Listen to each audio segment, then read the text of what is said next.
Happy Friday! We made it. We made it. Another happy hour is upon us. I just want to thank Dragon Water for the super chat that came in before the show. For some reason I can't view it in my studio now, but thank you, Dragon Water, for that super chat you sent in before the show. And thank you, Alan, for becoming a new member on my YouTube channel. I do greatly appreciate it. YouTube membership is a great way to support the channel. It also gets you some fancy special emojis that we really only use for happy hour, but you can use them anytime if you want to. All right, guys. Well, today, I mean, it's been an eventful week, guys. I was thinking there's so much crazy news that has happened this week that I haven't had a chance to cover because there's been so much crazy news. I was actually thinking about maybe having a stream tomorrow sometime. And I don't have enough time. I'm recording a podcast, doing a Stitch and Bitch or something tomorrow. I was actually thinking about doing a stream tomorrow called All the Effed Up News of the Week. Effed up news of the week that we may have missed or something like that. Some effed up news stream, because there's just so many stories that I want to cover that I just haven't had a chance to because I've been so effing busy. Well, you guys know, for any regulars, we mount the like button on this channel, so go ahead and mount the like button if you are so inclined to do so. Now, if you have never joined for a happy hour before, happy hour is a fun thing that we do on Fridays to kind of blow off steam. It's a fun stream. We're supposed to just be enjoying ourselves, enjoying the fact that it's Friday, maybe drinking a beverage or two. I will be drinking beer today. I will be showing you guys the beer I'm going to be drinking in a minute. But if you are drinking something, whether it be coffee, tea, water, something stronger, let us know what you're drinking in the chat and if you're enjoying it. Now, the whole point of happy hour is that for people who maybe haven't been before, what we do is we watch a woke video of some sort. It might be a diversity training, it might be a speech that someone has given, but we watch a woke training of some sort because I think that it's very, very important that we hear this from the horse's mouth themselves.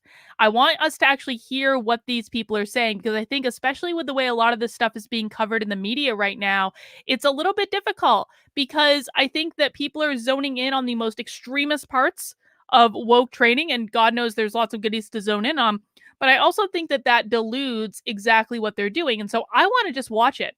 I want to watch what they're saying and what they're doing, and I'm going to be watching it anyway. So I might as well make all of you suffer right alongside with me. Congratulations. Today, we are going to be watching one and or two videos, depending on how it goes. We're going to be watching Miss Kimberle Crenshaw. Does anyone know who Kimberle Crenshaw is, or why we might want to make sure we know what Kimberle Crenshaw is saying? If you know who Kimberle Crenshaw is and her claim to fame, type it in the chat. Let's see how it's going. But in the meantime, because I find it to be a rather painful exercise in order to watch these trainings, I drink while I watch them. Now, I don't drink that often. I actually, it's funny. I was actually posting about happy hour on Gab, and I actually like Gab, more or less, but the people on Gab are so militant. They were like, how dare you post that you're drinking beer? There's alcoholism is rampant during the pandemic. I'm like, it's Friday. I'm going to drink a beer. I'm sorry. And today's beer, I actually have a 4-pack of cans sitting right here. I just barely got home with them, is the Southern Tier Blackwater Nitro Series Coconut Truffle Imperial Milk Stout Ale with sea salt dark chocolate and natural chocolate and coconut flavors. And what we want to really pay attention to here is, I'm going to get myself in trouble today. 10%. 10% this beer. Why am I drinking this beer, you ask? Because it was the only one that was cold in my fridge. And so we're going to make do. I see some people are drinking some water in the chat. They're drinking some Mountain Dew. Casper's doing something. I always know Casper's. Oh, God. Miller. Oh, my God. Randall. The worst hangover I've ever had in my life was in Milwaukee after one of my friends, now former friend, because they abandoned me after I left the left. But one of my then friends convinced me to finish the night drinking 2 Miller High Lifes. And it was the worst hangover I've ever had in my life. It was so awful. I couldn't even see straight the next day. It was the headache was so bad. So I'm not a fan of that. But you do you, man. You do you. We got some cannabis tea going. Awesome, awesome. Now, some of you said in the chat, Kimberle Crenshaw is famous for intersectionality. That's right. Kimberle Crenshaw is the woman that came up with the term intersectionality. And so we're going to watch a couple videos from her today, at least one, maybe two, depending on how it goes. And we're going to see what she has to say. Now, this stream is being simulcast on three different places today, actually. I normally do it on Odyssey, and I can't get Odyssey. Oh, Odyssey looks like it's up and running. Maybe Odyssey is actually working. Yes, it looks like Odyssey is actually working. So I am simulcasting the stream in 4 different places today. Of course, I have my main YouTube channel, which most of you are watching on.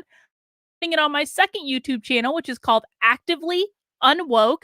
If you are watching on the main YouTube channel or any of the other channels, really, but especially my main YouTube channel, please make sure you subscribe to Actively Unwoke as well. This is a channel that I'm really going to be building out over the next several months to focus in specifically on how to fight back against the woke left. To be honest, I'm probably going to move Happy Hour there eventually, which is why I just stream it on both channels, because I don't want to have to re-upload and do all this. I just want it to live in both places. So if you are subscribed to my first channel, please make sure you subscribe to my second channel. It also comes in handy in case YouTube gives me a stupid nonsense strike and I need to communicate out with you guys. At least I'll be able to communicate out on the Actively Unwoke channel and not, even if I can't on my main channel. So please make sure you subscribe to both.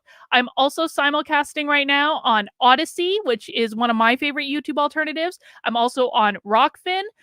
So where you can find me over there as well. So you can always find my videos in a number of different places. You can find me on YouTube, of course, for right now. We'll see how long that lasts. But I mean, YouTube is actually usually pretty good to me, so I'm honestly not really worried about it. Of course, my locals. Actually, let's just bring this up. My locals is a place that you can always find all of my videos. I upload everything there as well. And of course, on locals, you get everything ad-free. Locals is also a great way to support my work. Now, you can join Locals for free. It is free to join, kb.locals.com, and the information is down in the description somewhere. And so if you join for free, you're going to get all of my videos ad-free. Everything is mirrored over there, so we never have to worry about getting blocked or banned or, strikes or anything like that. It will always be there.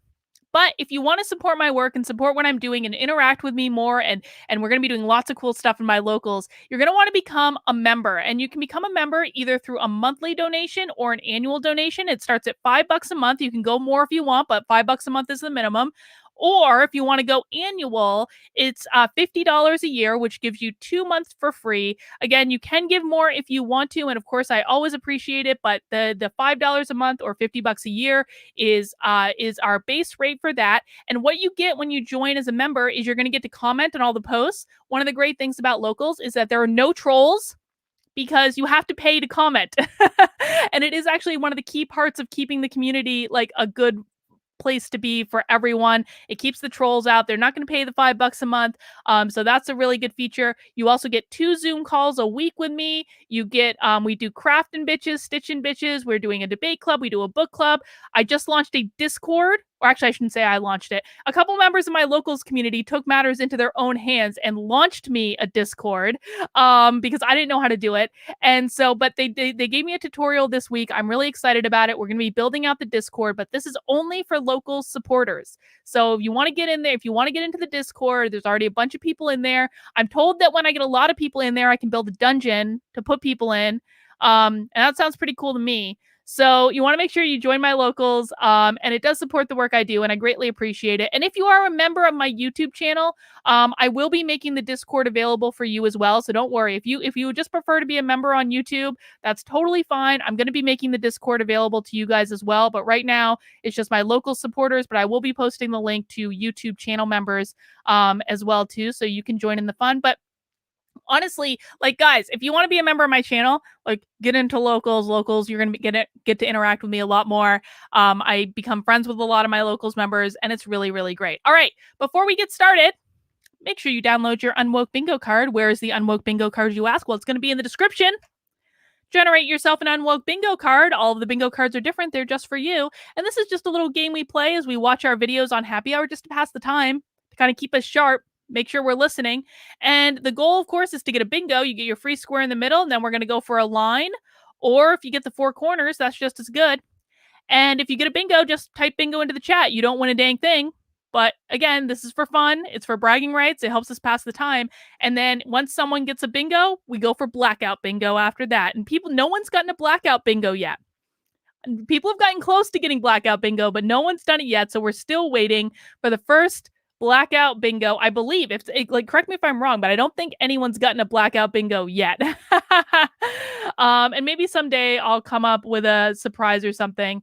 And we can start giving out prizes. Zooms are okay as long as no one is tubing on my Zooms. Come on. We don't allow that nonsense. Come on. All right, let me bring up. So guys, we have a choice. Actually, let me just share this again. You guys can see the two options, and I'm going to leave it up to you guys about which Kimberle Crenshaw video we watch first. One option is I have this Race Today, a symposium on race in America that she did at UC, or I think at Brown University in 2015. So it's like 6 years ago. So this is a little bit of an older one, but I feel like it might be an important one. But then the other option I have is this live stream that she did on June 10th, 2021, Intersectionality in Action, a conversation with Professor Kimberle Crenshaw. So which one do you guys want to do? Do you want to do the old one or the new one? Type in the chat which one you want to do. And as you're typing it into the chat, I'm going to pour myself a beer. But I will leave it up to you guys. Old or new? Do you want the Kimberle Crenshaw video from 2015 or do you want the one she did in June? Let me know.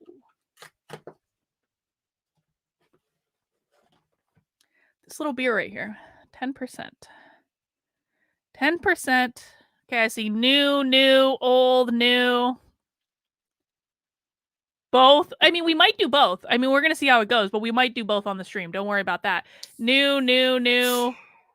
I think I'm seeing more news than olds. Oh, God. Oh, this beer smells so good. Let's see. Oh, my God. It's so beautiful. Oh, I love pouring nitro beer. This is a nitro beer, too, which nitro beers tend to just have more flavor to them, I find. No head on this one, though. Does smell like coconut. All right. I'm seeing on, I think most people want to watch the new one first, so we'll watch the new one first. Cheers, guys. Cheers. Look at that little tiny head. It smells like coconut, though. Oh, it smells so delicious. All right, we'll do the new one first.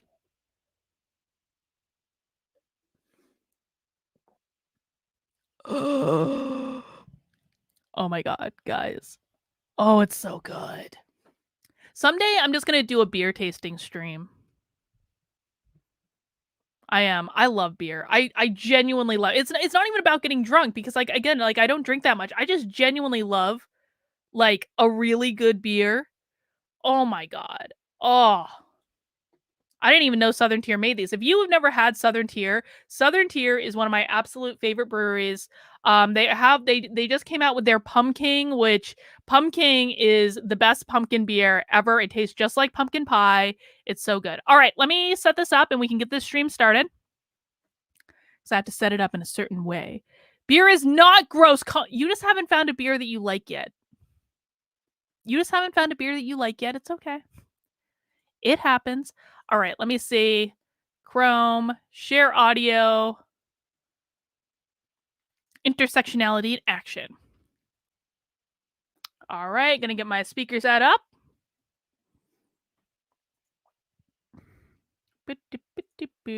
All right, who's ready to get this party started? If you're ready to watch Intersectionality in Action, a conversation with Professor Kimberle Crenshaw, go ahead and type Y into the chat. Let's see it.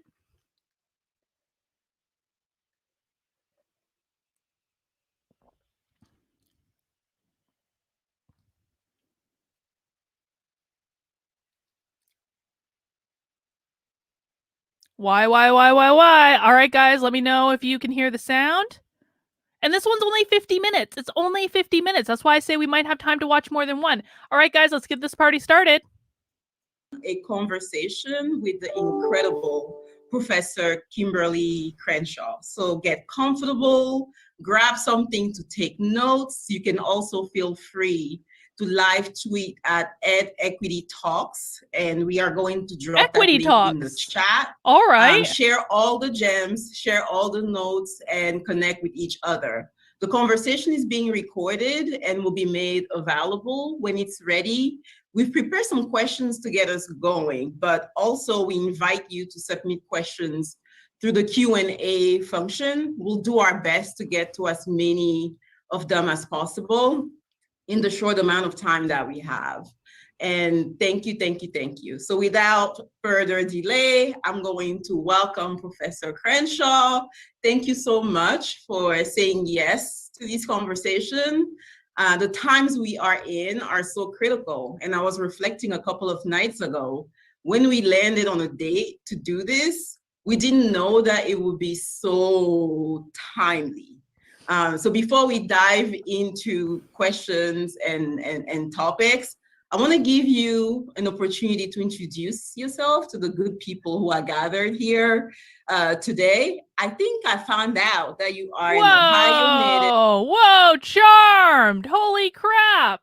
Charmed with the big super chat for your epic takedown of the WAPO fact checker. Yeah, thank you, Charmed. I greatly appreciate it and greatly appreciate your support as always. Yeah, guys, if you haven't seen how I skewered the Washington Post fact checker yesterday, I'm going to be really honest. It was a moment of glory. And it was one of those things too. I was like really impressed with myself. I was like watching this play out like in action. I felt like I was being a spy because I got him to tell me what he wanted, and I knew full well I was going to throw him under the bus because I knew he was up to something scandalous. But the Daily Wire covered it. Hey man, for as much I have to give the Daily Wire credit. I do. I have to just take a moment to give the Daily Wire credit because I shit on the Daily Wire a lot. I do. I shit on the Daily Wire a lot, and I don't think I'm wrong. I think I shit on the Daily Wire for like good reason. I want them to be better. But I also have to give them credit because they covered the story. As much as I shit on them, they still covered the story and they did it accurately. And that's actually better than a lot of conservative journalists have done that I've shit on in the past or that like don't like me for some reason because they won't even cover the story or they'll lie about me. But the Daily Wire did their jobs. They covered the story accurately. Thank you, Daily Wire, for covering the story accurately. I don't like all of you yet, but I like some of you more than I like others. All right. Nat D, they're beautiful, but they have crazy politics. Yeah. No. The Daily Wire deserves it. They should be better.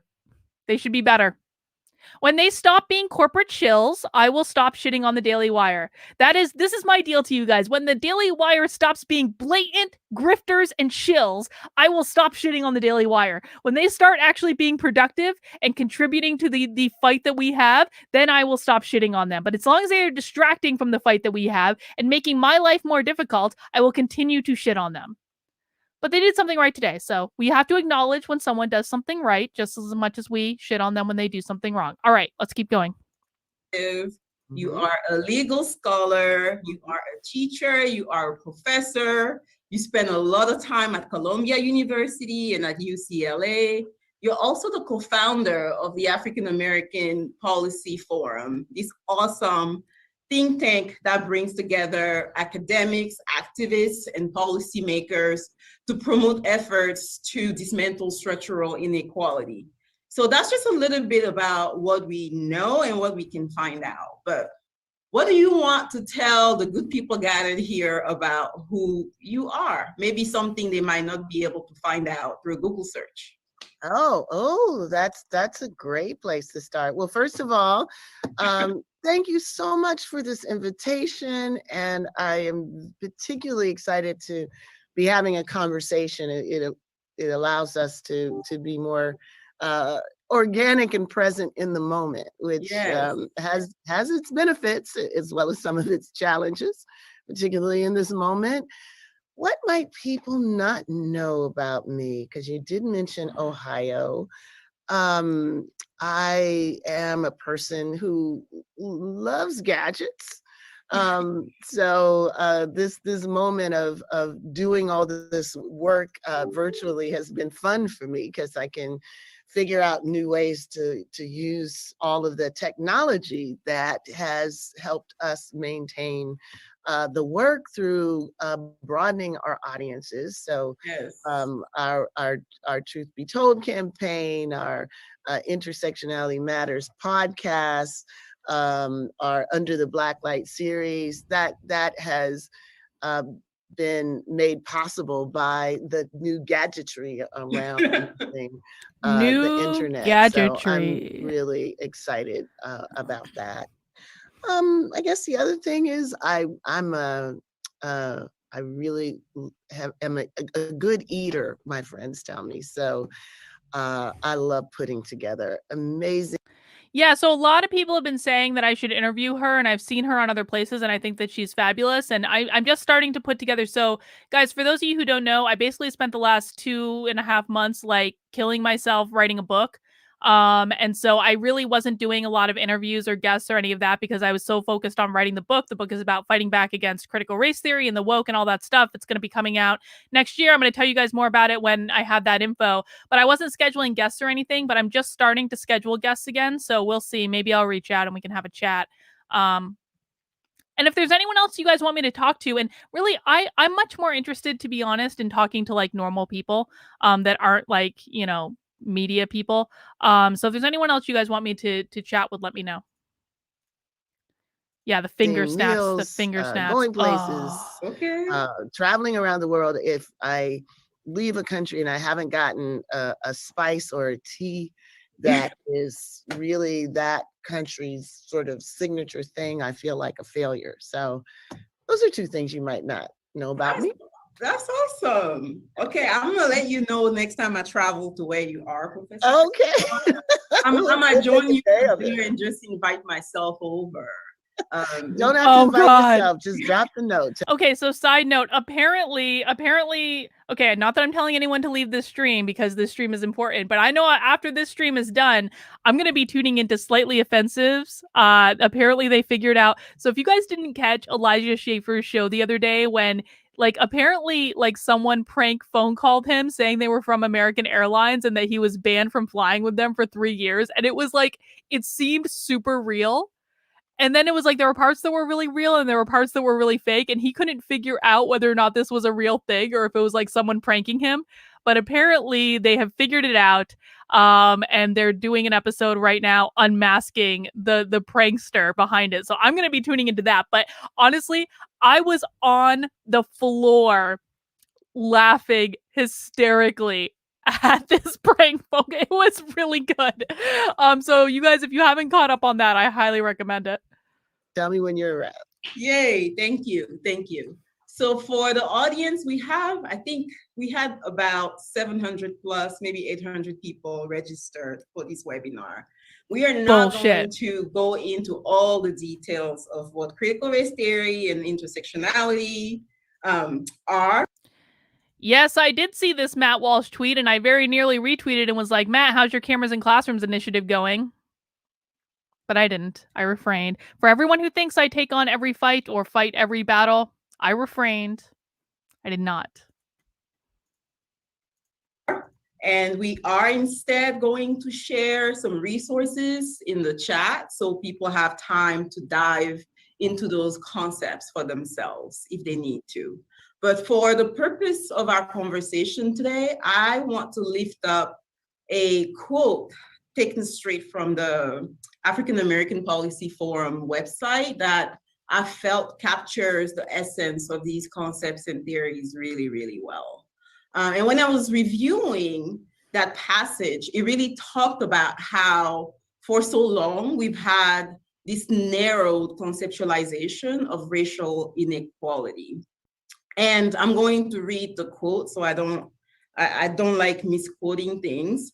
So critical race theory and intersectionality have produced wide range bodies of knowledge to uncover how racial domination is produced, naturalized, and contested within the law, which we often forget, public policy, and a wide variety of institutional and social locations. And then he goes on to say, critical race theory and intersectionality have also modeled modes of collaboration, exchange, and collective analysis that stand in sharp contrast to the individuated understandings of social inequality that rule most disciplines and institutions today.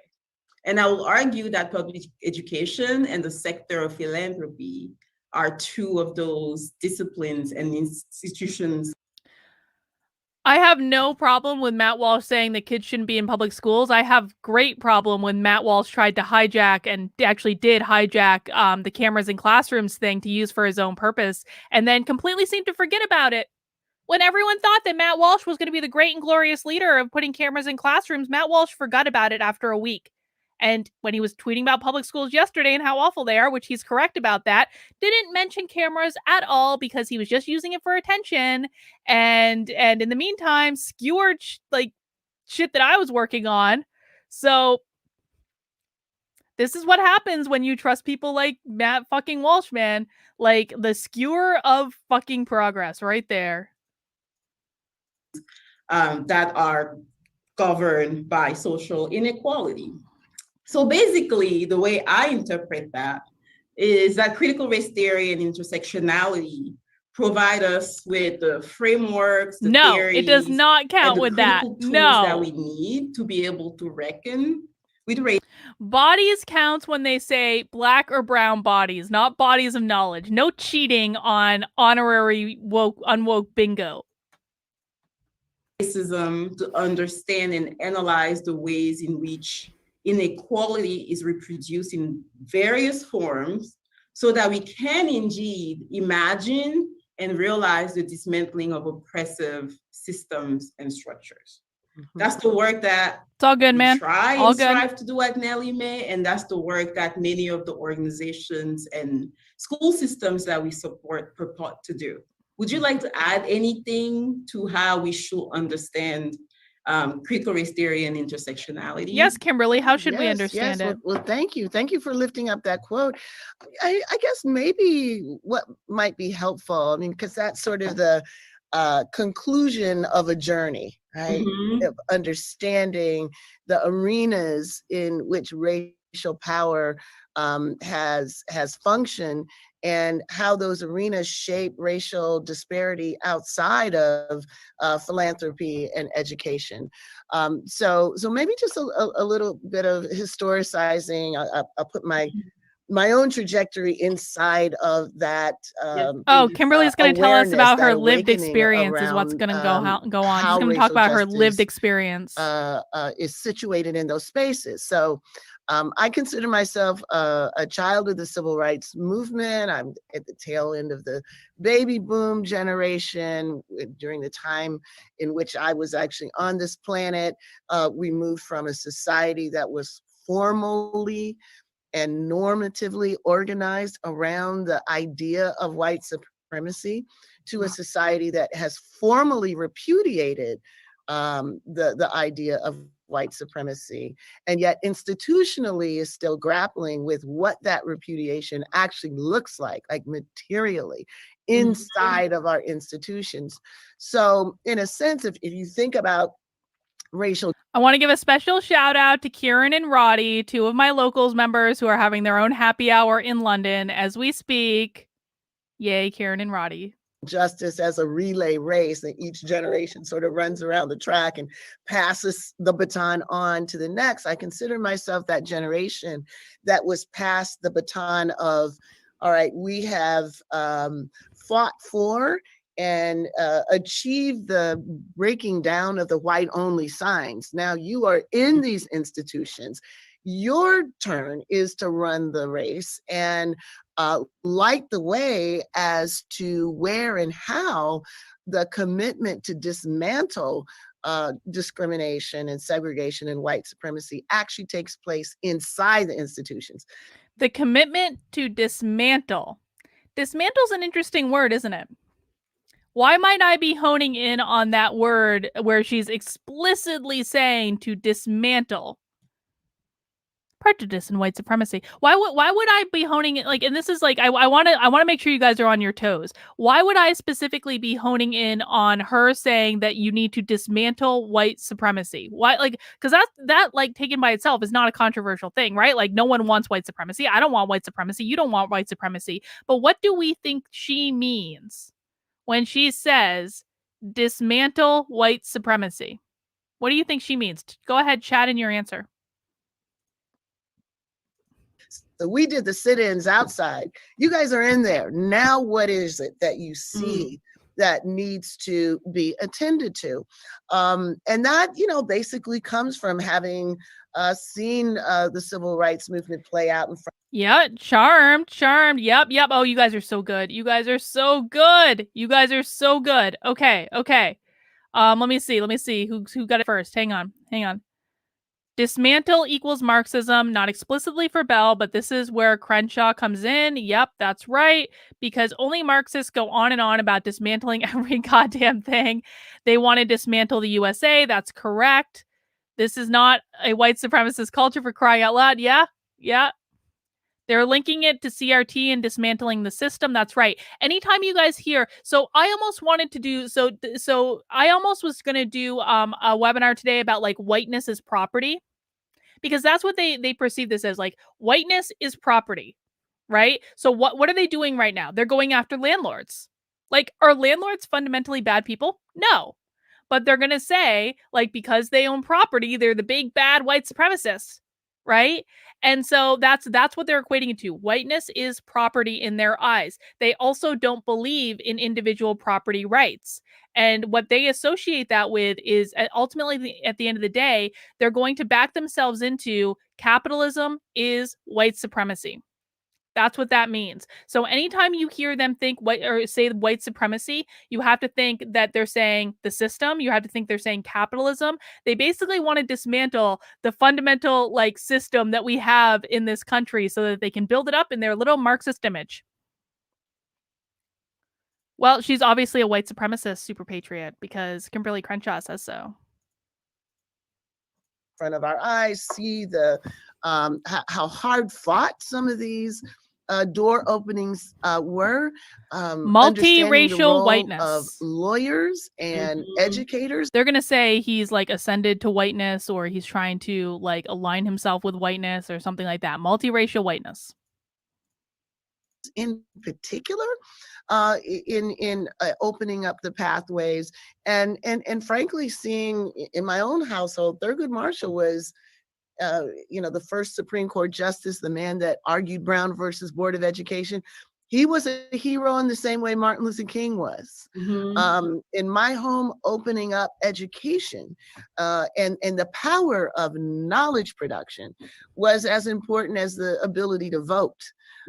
So recognizing that the torch had to move into these other spaces was almost, I learned that on the knee of my parents. But learning it and doing it are two really different things. Oh my God.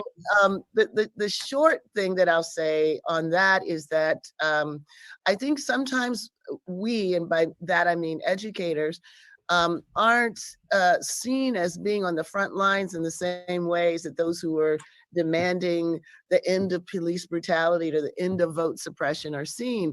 But in reality, the struggle over the production of knowledge, what counts as knowledge, who can be the subjects of knowledge, to what degree does dismantling the past require us to dismantle the knowledge production processes in order to open up these spaces to people for whom the space was not initially constructed? Those are cutting edge questions. For whom the space was not originally constructed. What does she mean by that? See, we've done enough happy hours now that I feel like I can quiz you guys and make sure that everyone is on the same level of understanding. What does Kimberle Crenshaw mean when she says for people for whom the space was not originally constructed? Because this is something that's going to be taught to kids in schools. They might say it isn't, but it is. Dismantling the past. Yeah, dismantle capitalism. Not what I'm getting at, but keep going. What does Kimberle Crenshaw mean when she says that a space for people for whom it was not originally constructed?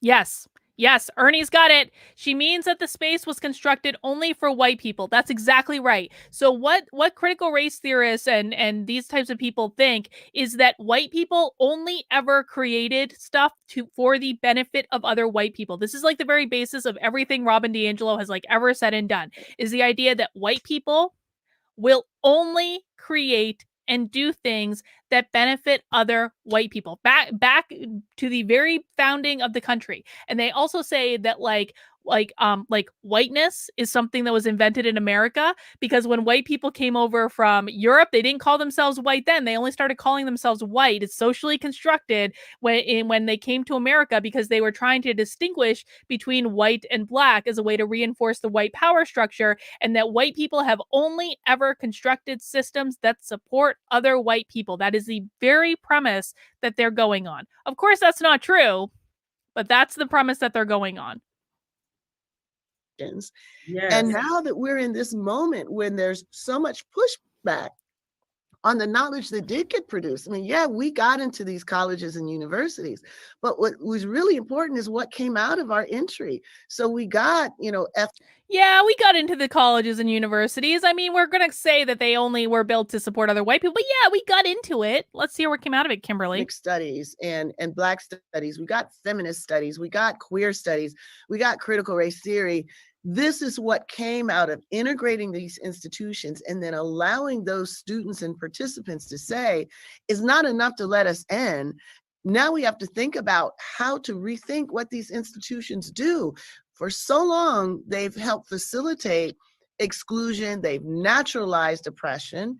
Now that we're here, the mission should be, how do we correct for those things that knowledge producing as educational? She's basically arguing that the only reason that universities got integrated was to dismantle white supremacy. Holy shit. Like what? Okay, so let's just play this out. Let's play this out. I'm just gonna make a note about the timestamp for this. So I'm gonna go back and clip this later. So let's just play this out. So in the minds of critical race theorists, white people only ever do things that benefit other white people, right? That's the basis of their argument. And then on top of that, she's saying, well, they let us into universities and they let us build all these departments and all these other areas of study. And specifically, the purpose of those areas of study is just to dismantle white supremacy. Well, why? If the entire premise of your argument is that white people only ever do things to benefit other white people, then why on earth would they have let you into the universities to build these departments in the first place? Those two things are completely contradictory ideas. They let you in the universities got integrated because it was a social change movement. It was like the right thing to do, because they were actually reducing the amount of racism that existed in the country. Like, the culture changed, as it should have. It was the right thing to do. But to argue on one hand that white people only ever do things to benefit other white people, and on the other hand to argue that like they let us into the universities and then we started to dismantle them, like one would not have happened if the other was true. It just doesn't make any sense. Institutions help to create, and how do we open up these pathways for greater inclusion across society? That's what we were able to do, I think, in the last couple decades, and that's where the source of so much backlash, I think that's why so much of the backlash is taking place around education. Yes, ma'am. No, the backlash. Thank you. You are giving us an education. The backlash is taking place because you are completely rewriting history and lying to people all the way down to them being 4 years old and being taught nonsense. That is why the backlash is taking place, Kimberle. And thank you for taking us back to that journey. I believe in the concept of Sankofa and understanding who we are and where we've been and from which we came, in order to make meaning of the present and inform the future. Thank you for that. So powerful. And you just went straight to my second question, right? Which is really this moment we are in. And the powerful questions that you are putting on the table now are speaking to the resistance and the fear, to the rethinking, the reimagining, the dismantling, right, that you just named. Hang on. I want to make sure I get Britt's super chat, which just disappeared off my screen. There it is. Britt, thank you for the super chat. Keep being you and keep pointing out the insanity of this stuff. I greatly appreciate it, Britt. Thank you. And across the country, we are seeing all kinds of things. I can't open my social media page without seeing something about critical race theory and a new definition of critical race theory every day, all day long. What's the definition? And we're seeing these dangerous definition? attacks on racial Dangerous justice, attacks right? on racial justice. We are seeing conservatives and members of the right who are taking the terminology and weaponizing it as a catch-all term for any conversation about race. Nope, that's patently untrue. Does anyone know what the definition of critical race theory is? Well, you guys only get a couple hundred characters in the chat, so I'll just tell you critical race theory is an academic ideology that started in the 1970s that says racism exists everywhere in every person, in every interaction, in every institution, in every system, and that the job of the critical race theorist is to explore how racism occurred in any given circumstance, not if racism occurred, how racism occurred in any given circumstance.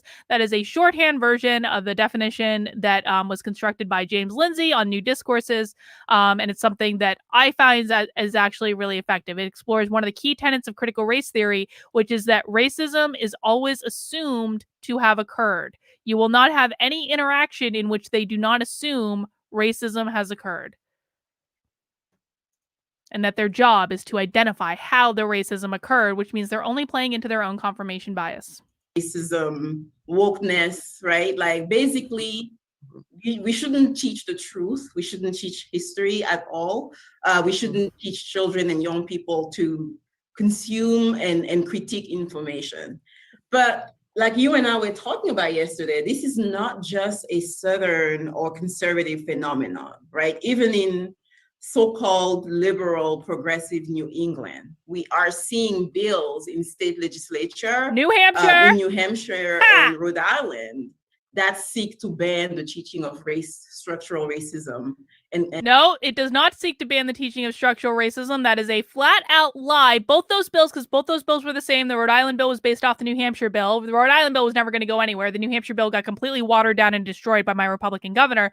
But that's not true. That is blatantly not true. The bill actually had provisions in it that you could teach whatever the F you wanted. You just couldn't advocate for any particular position. So she's lying. Let's see what Kimberle Crenshaw has to say. And the use of critical race theory as a frame.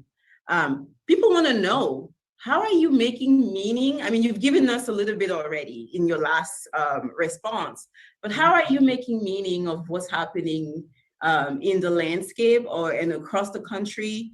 And do you have specific messages for educators, young people, and policymakers who find themselves in the midst of this?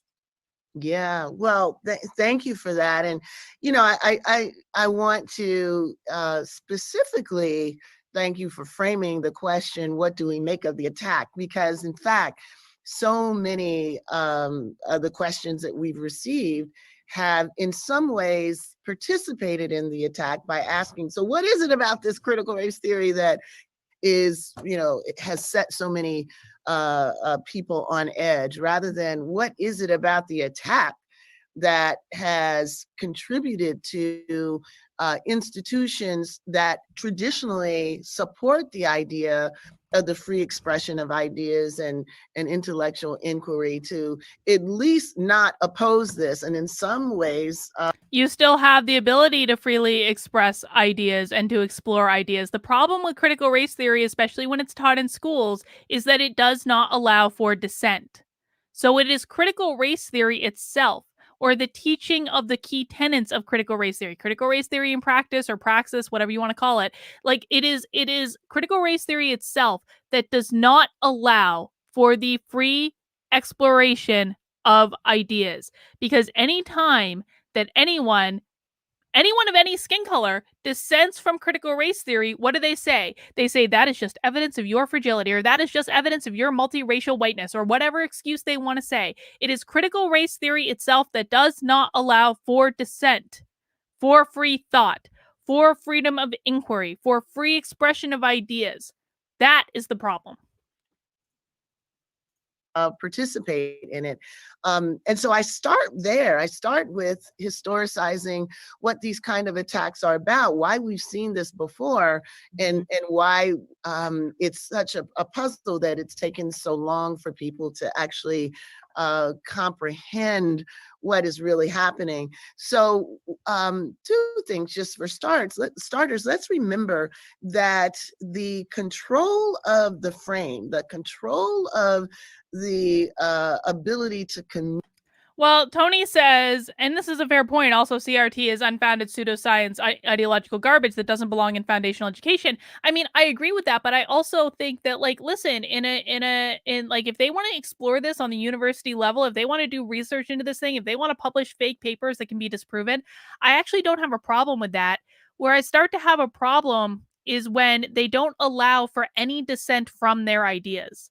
That is fundamentally antithetical to everything that we're talking about. The fact that they stifle this would be significantly less of a problem to me if they did not explicitly stifle dissent as part of their ideology, if people actually could be in a place to disagree with them. Because what happens now is if anyone asks any questions, they're just labeled fragile, they're labeled an oppressor, they're told they're contributing to systemic racism, they're called a white supremacist and a racist.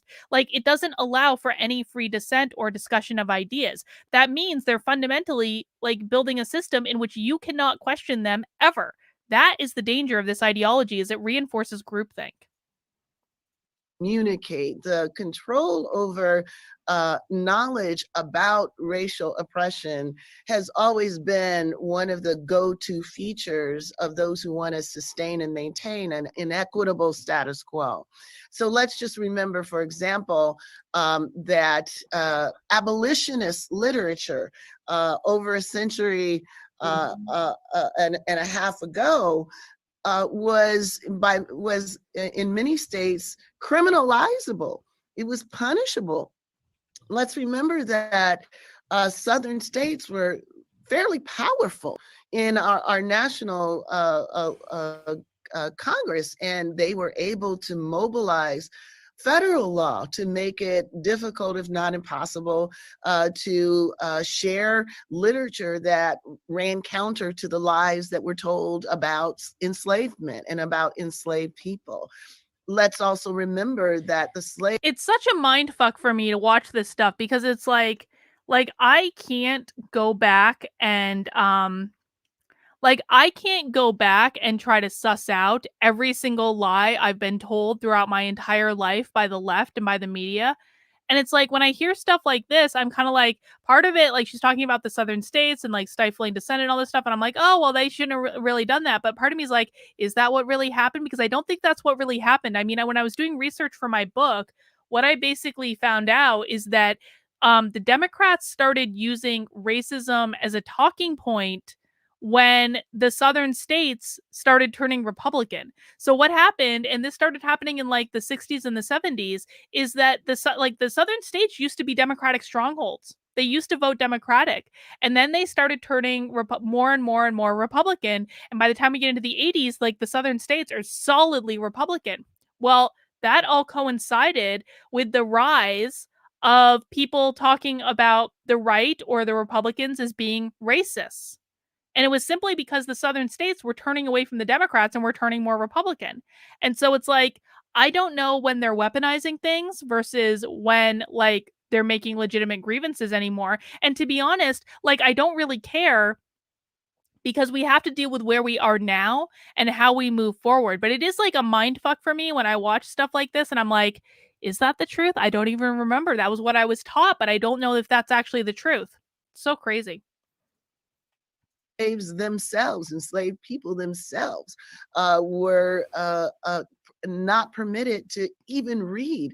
Mm-hmm. What is it about suppressing the capacity to think and to read and to debate the conditions under which African people lived under? What is it about that moment that we can read into this one? Mm-hmm. So, number one, we should remember that liberationist ideas and research and even the capacity to think about the condition has always been framed by those who want to support.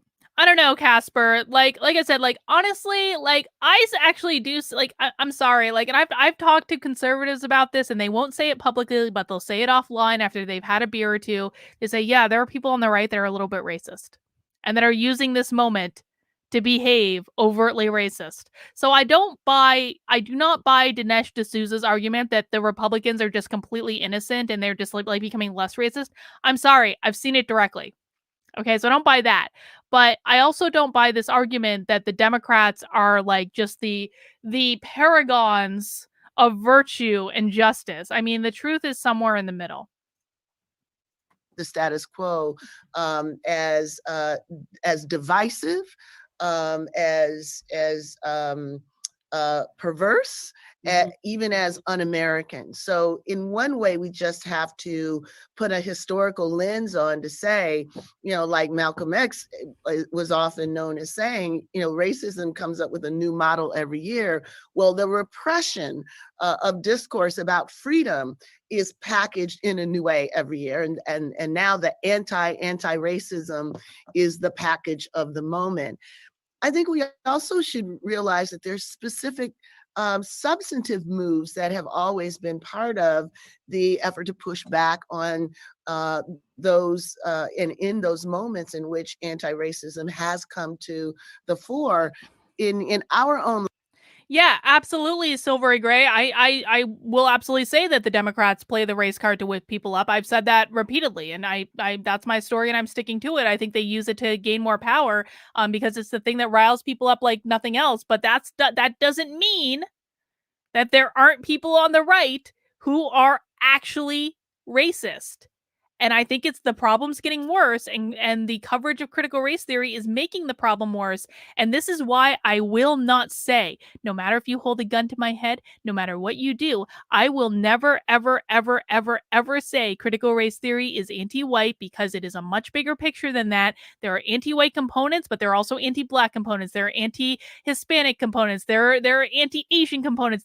Critical race theory is anti anyone who disagrees with critical race theory. I will never say it is anti-white purely because I think it is spinning up actual white supremacy on the right. I've seen evidence of it. I've talked about it extensively on this channel. I got attacked by thousands of white supremacists for it. So, there is this problem on the right, and the right is going to have to reckon with that problem eventually. And to be honest with you, I'm really terrified about what's going to happen when they do. I am legitimately scared about what happens when the right starts to reckon with what is going on their side, because right now they're not inclined to do it. And I think it's to the detriment of all of us. In my own lifetime, the civil rights movement was framed as reverse discrimination against white people who did not want to sit beside Black people in public accommodations, against waiters and store owners who would say, well, forcing me to serve people of color is violating my civil rights. This is discrimination against me. I mean, even at the end of the Civil War, our own Supreme Court said that race-based civil rights laws were reverse discrimination. It took away from white people to give to the freedmen. So the ability to turn anti-racism on its head, the ability to generate resentment and insecurity among those who feel that that maintaining the status quo is a zero-sum game. Namely, white folks who have opposed these moments throughout history. The ability to frame it as reverse discrimination is that. See, I don't think conservatives help their cause here, if I'm honest, because conservatives need to present some sort of vision for what they want to do with the country, what they want to give to people, how they want to help people, how they want to support people. Because, Kimberle Crenshaw is basically saying that the reason that white people don't like critical race theory or intersectionality or anti-racism or any of these things is because they're afraid, because they're just trying to conserve the ideals of the 50s that were never really the ideals of the 50s. That's what she's saying. And the reason that she can say that is because conservatives have absolutely, abjectly failed to provide any sort of forward-looking vision for what they want to do in this country. The GOP platform has not been updated since 2012. And we can rationalize that. We can say, well, they didn't update it in 2016 because they didn't really want Trump to be president. And so they kind of just let it ride from 2012. And then in 2020, they didn't have a convention and you update platforms at conventions. But the fact of the matter is that the GOP platform has not been updated in almost 10 years. And they're not giving any forward-looking vision. I don't know what they want to do. I don't know what they want to do for the country. You can say we want to take government out of it all you want, but the libertarians are presenting a vision. The Mises Caucus within the Libertarian Party has presented more of a forward-looking vision than the GOP. And when the GOP fucks around and doesn't take this seriously, what they do is they enable people like Kimberle Crenshaw to say, well, they just want to conserve ideals from the 50s. They are supporting this.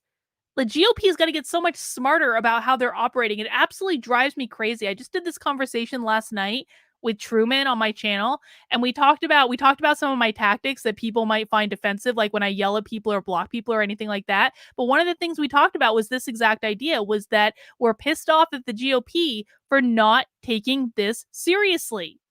And part of the reason we know they don't take it seriously is they haven't updated their damn platform in almost 10 years. Like, they've got to get it together. Because when they don't do it, when they don't take it seriously, when they're not proactive, they give people like Kimberle Crenshaw all the ammo that she needs. It's so stupid. They've got to start playing chess instead of checkers. That's as American as his apple pie. Yes. So I think, giving people a prism so that they can read this moment through the lens of there's almost never anything new. No, they're not. Mhm. Not the Mises Caucus. Not the Mises So now Caucus. the package is critical race theory, which, if you actually ask people, what is it, you'll get a million different responses. Critical race theory is an ideology that started in academia in the 1970s that says racism exists everywhere in every person, in every system, in every interaction. And the job of the critical race theorist is to suss out how, not if, how racism occurred in any given circumstance. Racism is always assumed to have occurred, Kimberle Crenshaw. And almost none of it will reflect any significant effort to respond directly to the ideas. What it is a making up of ideas. Like critical race theory says all white people, are morally, compromised people. No, it doesn't say that. Critical race theory says all white people are racist. Ibram X. Kendi has said that. Robin DiAngelo has said that. Even Kimberle Crenshaw has said that. So Kimberle Crenshaw is literally making shit up right now. People, or critical race theory sows hatred and resentment to the United States. They will make that stuff up. They won't be able to point to any writing in among critical race theorists that says that. So we also have to remember that that distortion is part of misinformation. Hang on. Gosh, sorry. Hang on. I'm coughing, but I was also reaching down for my copy of this book, which is sitting on my floor. Let's take a look at page, I believe it's 51. I want to say it's 51. Is it 51? Please let it be 51. Yes, it is. So I'm on page 51 of White Fragility, and I'm going to read this line right here. So Kimberle Crenshaw said, no critical race theorists have ever said that. That just hasn't happened. That is it. Yeah, exactly, Zach. Zach, I am choking on lies. I'm choking on lies and deceit. I don't have COVID. Stop spreading fake news. The beer just went down the wrong pipe. All right, I'm reading from page 51 of White Fragility right now. It's under a heading called Belonging. I was born into a culture in which I belonged racially. Indeed, the forces of racism were shaping me even before I took my first breath. If I were born in a hospital, regardless of the decade in which I was born, any hospital would be open to me because my parents were white. If my parents attended a childbirth preparation class, the instructor was most likely white. The videos they watched in class most likely depicted white people and their fellow classmates. And basically, Robin DiAngelo right here is saying that she's been racist since the womb. She's saying that. This is in White Fragility on page 51. Indeed, the forces of racism were shaping me before I took my first breath. That's what she's saying, Kimberle Crenshaw. You're saying Robin DiAngelo isn't a critical race theorist? In the book. Nation. And when you ask then, Elaine, what should we suggest that parents and teachers do? I think parents and teachers, number one, should ask a question, which I call consider the source. Many of these foundations and legal defense funds and spokespersons are people who would want to convince you that the election was stolen. They'd want to convince you that the attack on the Capitol was just tourists taking a look around to see, the seat of government. They are those who want to convince you that there's no such thing as climate change. They want to convince you that the Civil War was a war of northern aggression. I mean, look at all of the things that are part of this panoply of ideas that are meant to advance a particular sense of grievance and a particular way of thinking about defending the republic through aggressive, truly un-American ideas, and understand that if they're going to tell you a lie about all the things that you know are not true, then they're also going to tell you a lie about what's happening in schools, a lie about what is anti-racism. Well, we are actually showing hard documentation of what's happening in schools, Kimberly, but I do find it really, really convenient that every single person that you happen to politically disagree with throughout history is just a liar. I do find that really, really convenient. So you are the bastion of truth. I've already called you out on a lie in the last 5 minutes of this video. Racism and a lie about what's good for our country. Yeah, thank you for that. Thank you for that. And the question that you're bringing up for me is, why are they so good at it? Right? Like we've been talking about this notion of like organized demand. Right? You think the right is good at it? Like, these people are nuts. The left is way better. Like, but you know what? Here's the thing. Like, when I was on the left, I used to actually think this. I really did. I thought the Democrats sucked at organizing. I was like, why does the right win all the effing time? So I understand the perspective here. But the fact of the matter is, if you think that January 6th was an organized thing, you are absolutely out of your ever-loving mind. My husband was watching that on C-SPAN as it occurred, and he was like, Carlin, what the hell is even going on? I was like, Victor, I have no effing idea. I showed up for a rally. Like, it's like, it is the craziest idea in the world that someone can look at the right as it is right now and think this is a well-coordinated effort. It's basically a bunch of chickens running around with their heads cut off. No one knows what's going on. There's no leader. There's no direction. There's no vision. They're in constant reactionary state to whatever the effing left is doing. It's absurd. And like, it's not just demand, like how do we organize, and how do we organize very intentionally? Because power and white supremacy will never concede, right? Power and white supremacy will never concede. Yeah. My co-founder, Luke Harris, has just a quip that he says all the time. It's like, for the other side, is like rolling a ball down a hill. The hill is already there. It is a hill that is naturalized and built on top of a history of specific kinds of policies, practices, and cultural understandings of racial inequality that many people just see as just there.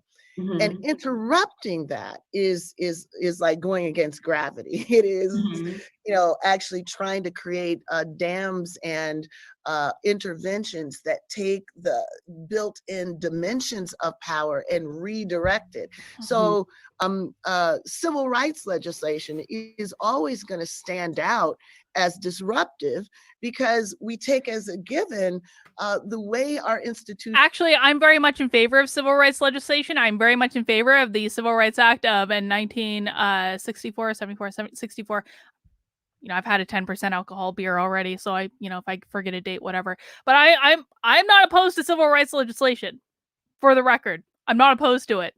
I am opposed to the state of California trying to repeal a law that says that they can't discriminate based on race, which actually happened in 2020. If you guys remember, the state of California was trying to repeal a law that said 64. Thank you, Diane. The state of California was trying to repeal a law that said that they could not discriminate based on race. Because why are they trying to repeal that? Because the state of California wants to discriminate based on race. I am opposed to that. I don't think we should be discriminating based on race. Call me crazy. I just think that white people should be able to count in that equation. I don't think anyone should be discriminated against based on the color of the skin with which they were born. institutions function without those interruptions, right? So that's why President Johnson in 1866 said giving African Americans civil rights is reverse discrimination. Why? Because President the Johnson? baseline, the existing President Johnson. Hang on. We take as a given the way our institutions function without those interruptions, right? So that's why President Johnson in 1866 said giving African Americans civil rights is reverse discrimination. Why? Okay, 1866. Okay. Can someone look that up? I was like, Lyndon Johnson said that? Like, what? I thought she was talking about Lyndon Johnson. What president was she talking about? Like, I don't and what part? Can someone Google who she was talking about and what party that person was in, please? Because we all know Abraham Lincoln was a Republican. He was not a Democrat. Andrew Johnson. Thank you. Fucking Andrew Johnson. The big block of cheese in the White House guy.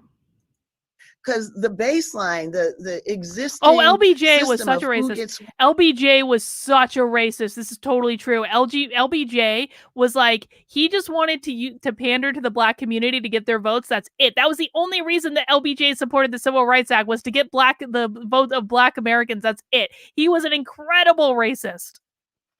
Like, legitimately.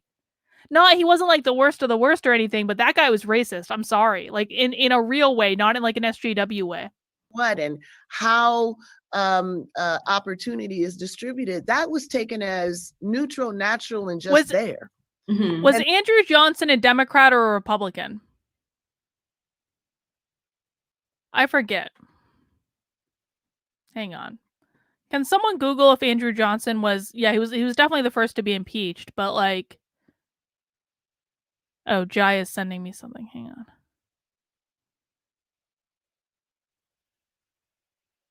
He was a Democrat. Yeah, Andrew Johnson was a Democrat. That's what I thought. Then you guys in the chat confused me. And the interruptions are seen as, well, that's the change. That's the thing that's going against the grain. And that going against the grain is what anti-racism is about. That's saying, that makes sense. You know, it's not just colorblindness that people were marching for. It's not just colorblindness that Linda Brown's parents were suing to disrupt. So it was Andrew, it was Andrew Jackson who was the first to be impeached. Andrew Johnson was the 17th president of the United States, serving from 1865 to 1869. He assumed the presidency as he was the vice president at the time of Lincoln's assassination. Johnson was a Democrat who ran with Lincoln on the National Union ticket, coming to office as the Civil War concluded. Andrew Johnson was a Democrat. He was a Democrat. I don't remember if Andrew Jackson was a massive racist. Andrew Jackson had a giant block of cheese in the foyer of the White House. So Andrew Jackson couldn't have been all bad. He had a giant block of cheese in the White House. Unequal substantive message and reality that segregation produced, which was unequal education opportunities. So however those unequal opportunities are created, whether through explicit race categorization or from allowing patterns of segregation to decide. Guys, just as a reminder, I'm simulcasting in 4 different locations. I'm on my main channel, Karlin Borisenko. I am on my second YouTube channel, Actively Unwoke, because I think that this stream will be moving to Actively Unwoke at some point in the future, and I just want to have it in both places in the meantime. I'm also on Odyssey. I am on Rockfin. So you might be looking at the chat on the Actively Unwoke YouTube channel, and you might not see everything I see because I'm seeing the chat from both the main YouTube channel and Actively Unwoke at the same time, because that's how StreamYard works. But if you are on my main YouTube channel, please subscribe to my second YouTube channel, youtube.com/activelyunwoke. And please make sure you smash that like button, mount that like button, whatever you want to do to that like button. You can like it. You can like the like button in whatever way you want. I don't really care. And as a reminder, when you join my locals community, you are going to get access to our new Discord server, and I will be putting the link to join my locals community in the chat. I hope to see you guys there. Which groups are best served and which groups are not by education.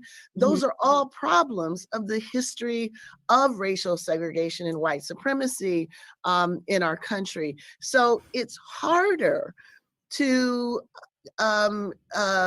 allow people to read the social landscape than it is for them to see it as just there and be willing to go along with it. So it is easier for the side that's defending an unequitable status quo to say to people, you worked hard for everything you got. Your grandfather came here with nothing, and now you're pretty well positioned. Our country works. Well, of course, people, it's easier to do that when you haven't really told them all of the ways that it didn't work for people who were locked out. It's not as though people have never learned about slavery. It's not as though people have never learned about the civil rights movement. I was taught all this stuff in school. I don't know where these people are getting the idea that this stuff was never taught. That's just patently untrue. I want to thank Dragon Water for that super chat. Thank you, Dragon Water. Your support is always appreciated. And Naruto, president and VP, used to be opposing parties. Wouldn't it be nice? It sounds kind of like Brett Weinstein's Unity ticket idea, doesn't it? I'm about to open my second 10% beer, guys. What could possibly go wrong? I'm already feeling a little tipsy. Whatever. It's Friday. Let's keep going. Of receiving $120 billion of housing support, that were locked out of traditionally white universities and colleges, were wiped out and locked out from professional classes, and even wiped out from being firemen and policemen until well into the 70s and late 80s. So you gotta be able to have an archaeological approach to the ground on which we stand. Critical race theory, anti-racism, structural racism. These are archaeological tools that allow us to look underneath the foundations of current society and say, hey, there's a story here. It's harder to tell, but when people are told it, like we saw last summer, people are willing to say, oh, right, this is not. When you tell one perspective of the story, you're not telling the full story. You're telling one perspective of the story. And listen, like, I'm not unsympathetic to the ideas that they have, but I mean, the fact is they just eliminate anything that doesn't support their own confirmation bias. Dragon Water again says, much appreciation for Carlin. You rock. Thank you, Dragon Water. You always go above and beyond, and I'm very grateful for you. Not consistent with our deeper values. I am going to join a protest. I am going to recommit to the ideals of our Constitution. And that activation, that recognition that millions of people all over the country can be activated and motivated to demand better of our society, that is the crux of the backlash. And it's now time to roll out all of the old tropes and mobilize that insecurity and resentment against this thing that they are calling critical race theory.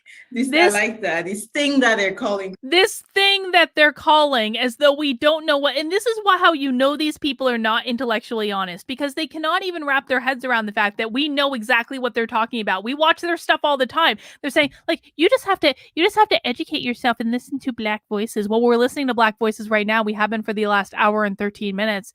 And we know exactly what you're saying. We've deciphered it. We've decoded it. It's not a goddamn mystery. You people are trying to dismantle the GD system. That's what you're doing. Everything, like, guys, like, the one and only thing that you need to wrap your head around is the idea that everything that they are doing is designed to dismantle capitalism. That is it. Once you wrap your head around that idea, everything else starts to make more sense. But it's that one nugget of information. Everything they are doing is to dismantle capitalism. That is it. That's what you need to know.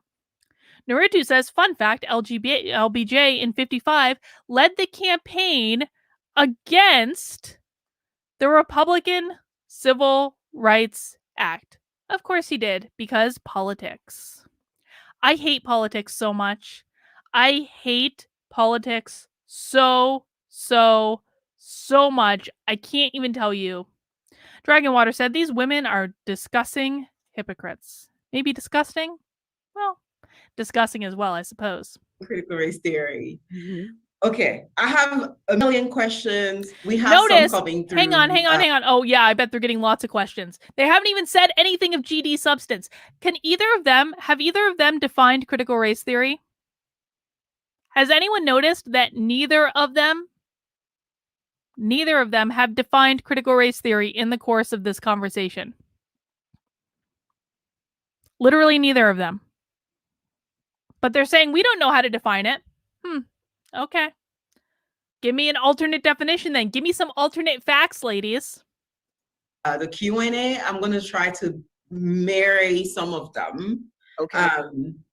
And one question, I think folks are hungry for perhaps some concrete suggestions, right? And there's a set of questions around, okay, how do we help? I'm going to frame it as folks who are making decisions on behalf of our young people and communities, right? So thinking about education commissioners, thinking about school boards, thinking about administrators. How do we support them in standing strong to teach our students the reality of America's? How do we support school boards and teachers to stand strong and teach reality? Well, if you're teaching it in Idaho, Iowa, Tennessee, Texas, Florida, kind of New Hampshire, but not really. If you're teaching it in any of these states, like if you're teaching critical race theory in any of these states, you're literally breaking the law. Literally breaking the law.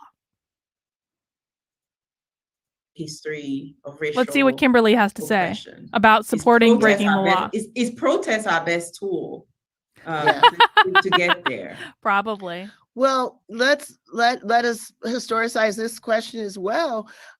Protest is not the only tool. Let's put it that way, and let's also recognize that without protest, historically, there hasn't been a real robust effort to have the difficult conversations that we need to have in all of our institutions, I would say, in philanthropy as well as education.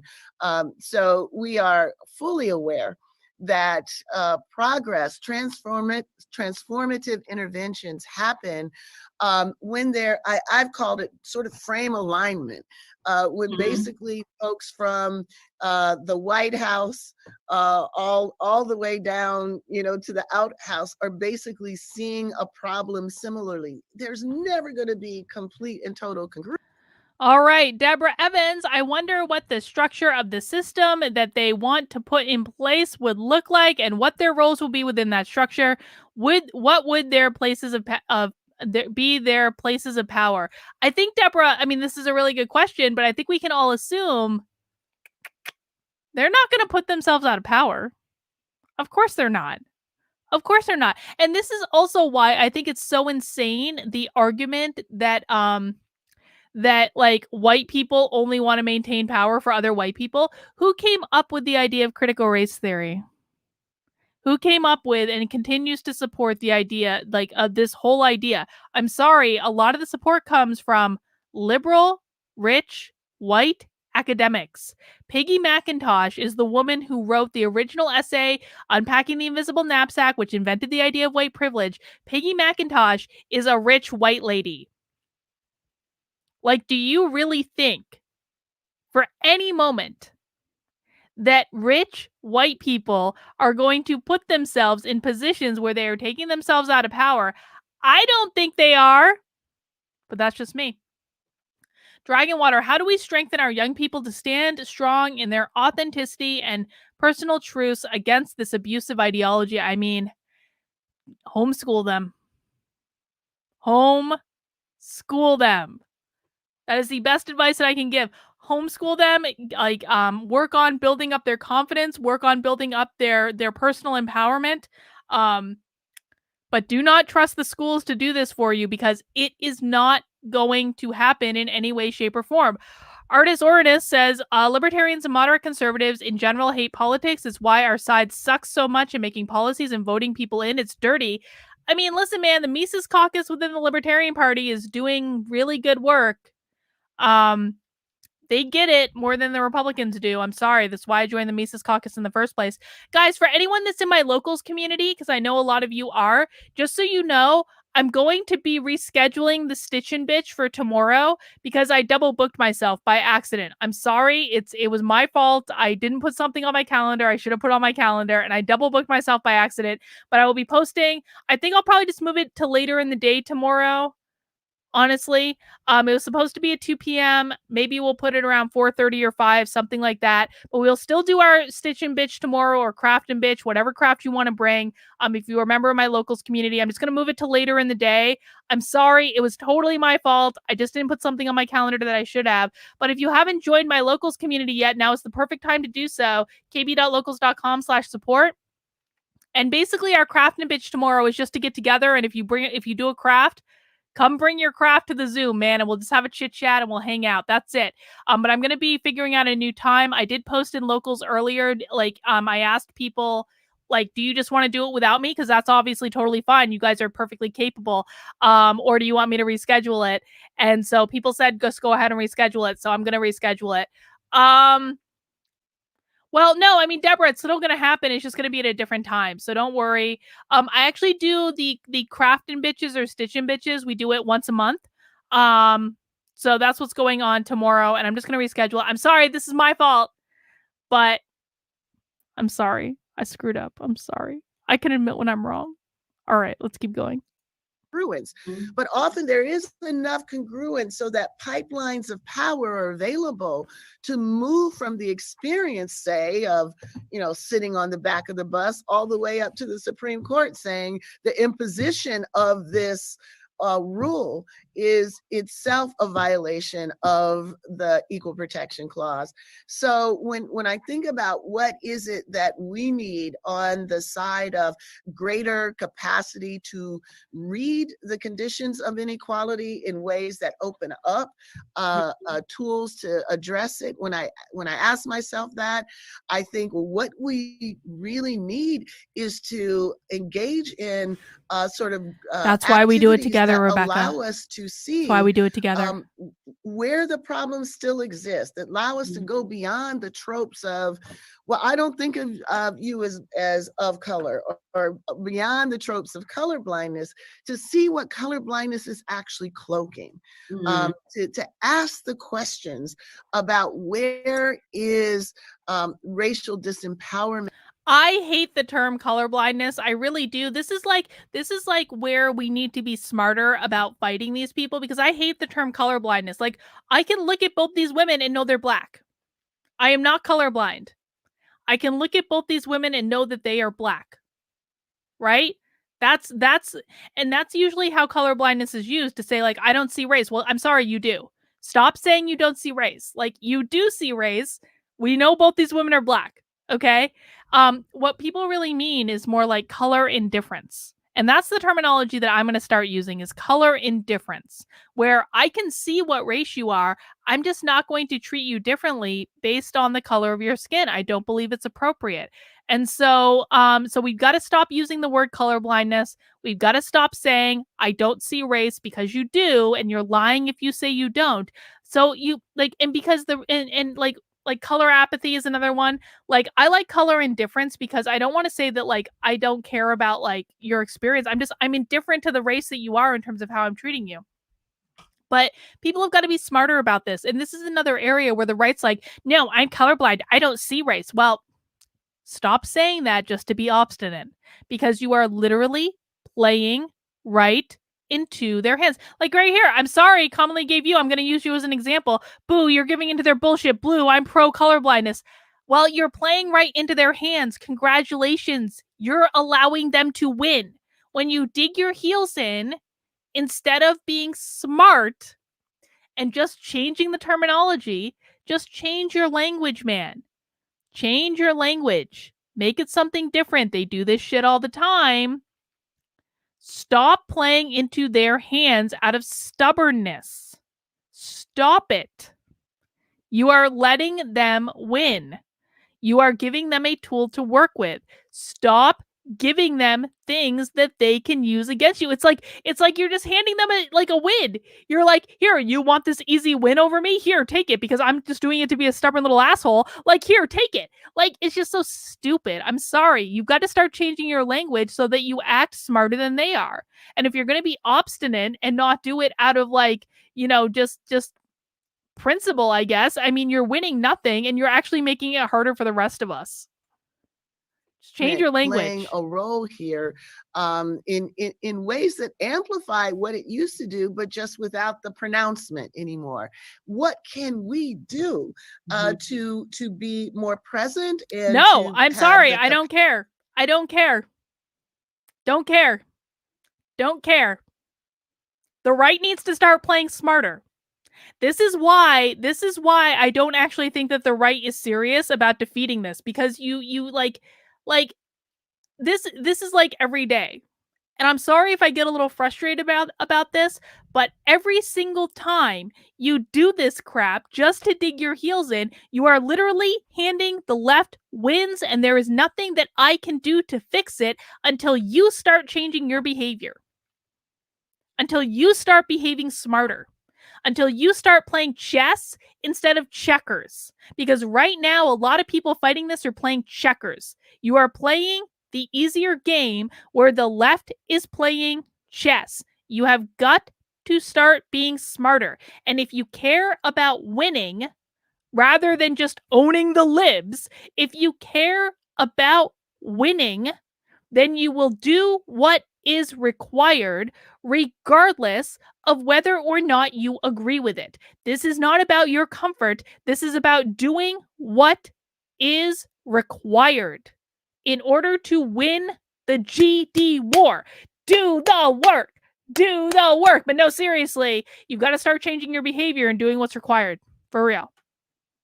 Capacity to deliver the energies that we saw last year into, okay, now this institution is under the black light. Where do we need to place our energies? Thank you, Slice. So I agree. I appreciate you. Willingness to continue to ask the questions, willingness to continue to find ways of aligning what we're seeing to what we're doing. And also, always remember that the battle over how we conceptualize is probably I'm sorry, then I'm going to be honest. You're going to cause us to lose. No, I'm not giving in to them. I'm a Taurus. I'm happy to keep principle colorblindness. Then you are going to cause us to lose. People like you are going to cause us to lose. You're not on my team. I'm sorry. You are not on my team. I am on the team that is focused on winning. I am on the team that is focused on defeating bullshit like this. That is the team that I am on. If you are inhibiting progress to defeating bullshit like this, then you are not on my team. And if you are digging your heels in just to be stubborn, you are not on my fucking team. I'm sorry. That's just the way it is. Dragonwater said, my one argument is that the left will keep coming after the new language, not defending, just giving a counter. Yes, of course they will. Of course they will. Of course they will, but that doesn't matter. If they do that, then we change the language again. People have got to start, well, then you're going to lose. And also, like, team principle, that's the school principle. That's not even the correct way to spell principle. Principle is the correct way to spell principle. So if you're on team principle, you're supporting the principle of the school. Congratulations. Like, and honestly just proves my point, because the principal of the school is probably in charge of critical race theory, or is in, like, at least support of critical race theory. If you aren't going to behave smart, then you are doing more harm than good. If you are doing more harm than good, then you are not on the same team I am. If you cannot put your own personal shit to the side and contribute to the greater good, then you're basically playing on the left's team, man. Congratulations. Are you a leftist spy? Are you a secret leftist? Because you're supporting their goals right now. You aren't supporting ours. Sorry. That's the truth. Important battle. Because if you can't name social problems for what they are, if you can't defend the tools that allow you to measure the social problem, if you can't defend the demands of those who are on the other side locked out because of the barrier, if you I can't lift disagree. up their I disagree. If the right had been playing their game, we would not be in the position that we're in right now. The right right now is losing because of this shit. Because they haven't been playing their game for the past 4 decades. I'm sorry. That's just that's the way it is, guys. You got to start playing by the rules. Like, you've got to start playing in a way that's smart. You don't necessarily need to accept the left's rules, but you've got to start beating them at their own game. And if you're just going to dig your heels and say, no, I'm going to do this out of principle, I'm sorry, you're going to lose. You're going to lose. You care more about like losing than you do about winning. I care about winning. I don't know where you guys are at, but I care about winning. voices, then you are unable to solve the problem. So all along, this trajectory, do we have the right voices at the table? Are we using prisms that allow us to see what the obstacles and barriers are? Are we historicizing the inequalities so we're not seeing them as existing in the bodies of the people who are underrepresented, but existing in our practices that we've not really changed significantly to facilitate the inclusion of these people? And lastly, philanthropy. Philanthropy has played a significant role in determining what conceptualizations of racial inequality will be centered and which ones are going to be marginalized. And structural racism is one of those ideas that was not traditionally centered in philanthropy. Now we're starting to have that conversation, and it's important for philanthropy to play a role in protecting this conversation so we're able to experience all the insights that it will deliver to us. Whew, thank you. And for my Thunder colleagues who are listening, I look forward to us continuing this conversation. How do we protect these conversations? It doesn't matter. It does not matter. It does not matter. It does not matter. I'm going to say it again. It does not matter. When you use the term colorblind, what you are implicitly implying is that you do not see color. Can you look at both these women and see that they're black? The answer is yes. You can look at both these women and see that they're black. Can we acknowledge that African Americans in our society, and of course I'm talking about America, not all you live in America, but that's what I'm talking about. Can we also acknowledge that African Americans, black people, do have a fundamentally different experience? They do. I'm sorry, they do. They do. Now, it might not be to the extent that these two would argue, but they do have a fundamentally different experience. We have to acknowledge these things, because the minute that you stop acknowledging these things is the minute that you play right into their hands. Like, their entire argument here is like, they just don't want to talk about racism. They don't want to talk about the way the black people have been treated differently. They don't want to talk about slavery. They don't want to talk about the civil rights movement. They don't want to talk about any of these things. Every time you make it seem as though you are completely blinded to the fact that there was slavery in this country, that there was a civil rights movement for a reason, that there have been laws in the past that have adversely impacted this community, that disproportionately Black Americans do still, and you could argue it's a socio and economic problem if you want to, and I think that that's fine, but African Americans are disproportionately at a disadvantage when we look at it at scale. When you argue against all of these things, you are playing right into their hands. This is not a way that we are going to win. So if you want to lose, keep making this argument, but you're going to lose for all of us. It's not that you're just going to lose for yourself or your children. You are going to lose for all of us simply because you're being stubborn about it. It's so stupid. Just change your language. Do what is required, not what is comfortable. Do what is required. Dragonwater, honestly, I think the right has always meant to me a false resistance. Yeah. Well, the right is a giant pain in the ass is what the right is. And for this exact reason, I am so sick. I am so sick of having to explain this. Really and truly, guys, I'm so sick of having to explain it. If you are not doing things that are actively countering what they are doing, then you are working against us. If you are playing right into their hands, then you are working against us. No, I don't think we should accept any of their definitions. I don't think we should accept any of them. But playing right into their hands it's not the same effing thing. Changing the word colorblind is the easiest thing to do in the effing world. Just call it something different. If you have an emotional attachment to the term colorblind, then you're being unreasonable. I'm sorry. Just say something different that does not grossly play into their hands. Why is that so hard? Why do you have an emotional attachment to the term colorblind? Or are you just being stubborn just because you can be? Your stubbornness is going to sink all of us. Conversation so that the work can continue to happen. Thank you. Okay, I'm going to pivot just a little bit because I don't think we can talk about your work and talk about critical race theory and intersectionality without uplifting Black girls and women. And in one of your written pieces, it wasn't that long ago, and it was right after the Chauvin's verdict on the murder of George Floyd and the police killing of Ma'Khia Bryant. You wrote a piece in which you pose a set of really powerful questions, right? I'm going to read them for us. When will the trauma, the pain, and the disregard of Black girls ever rise to the top of our agenda to enhance their well-being, psychologically, physically, and spiritually? When will we as a society answer the call to become our sisters' keepers? Stop. Stop it. I am blocking the next person in this chat that insists on using the word colorblind. You've been warned. I lift those questions up. I thank you for them. I lift them up because looking at our schools, we know that Black girls are disciplined at much higher rates than their white peers for similar infractions.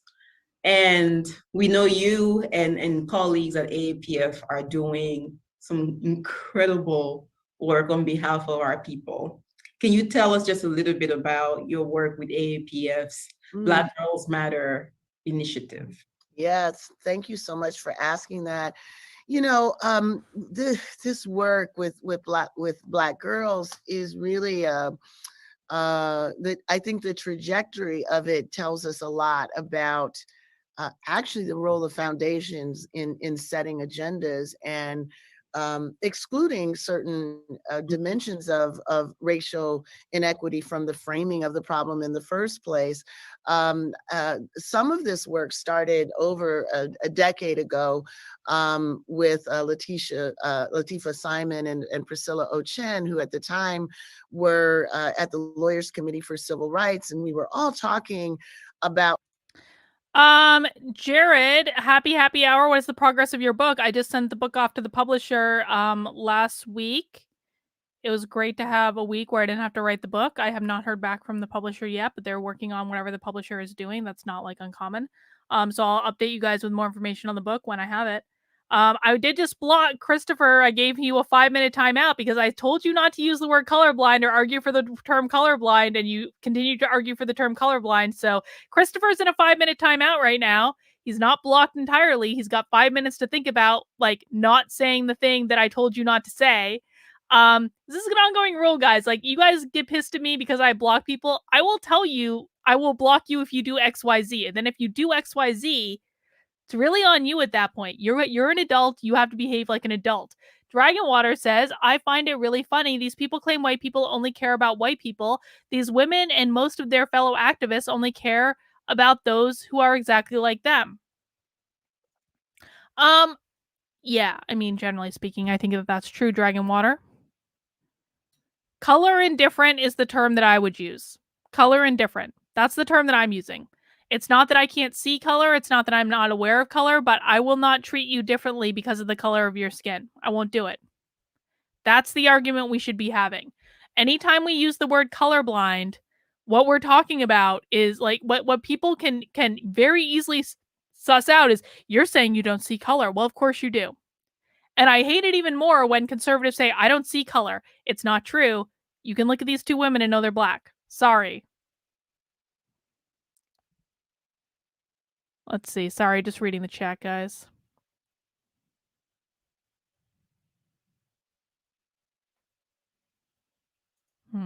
All right. how the increasing focus on the school to prison pipeline and criminalization more broadly as the new Jim Crow was missing a gendered component to it.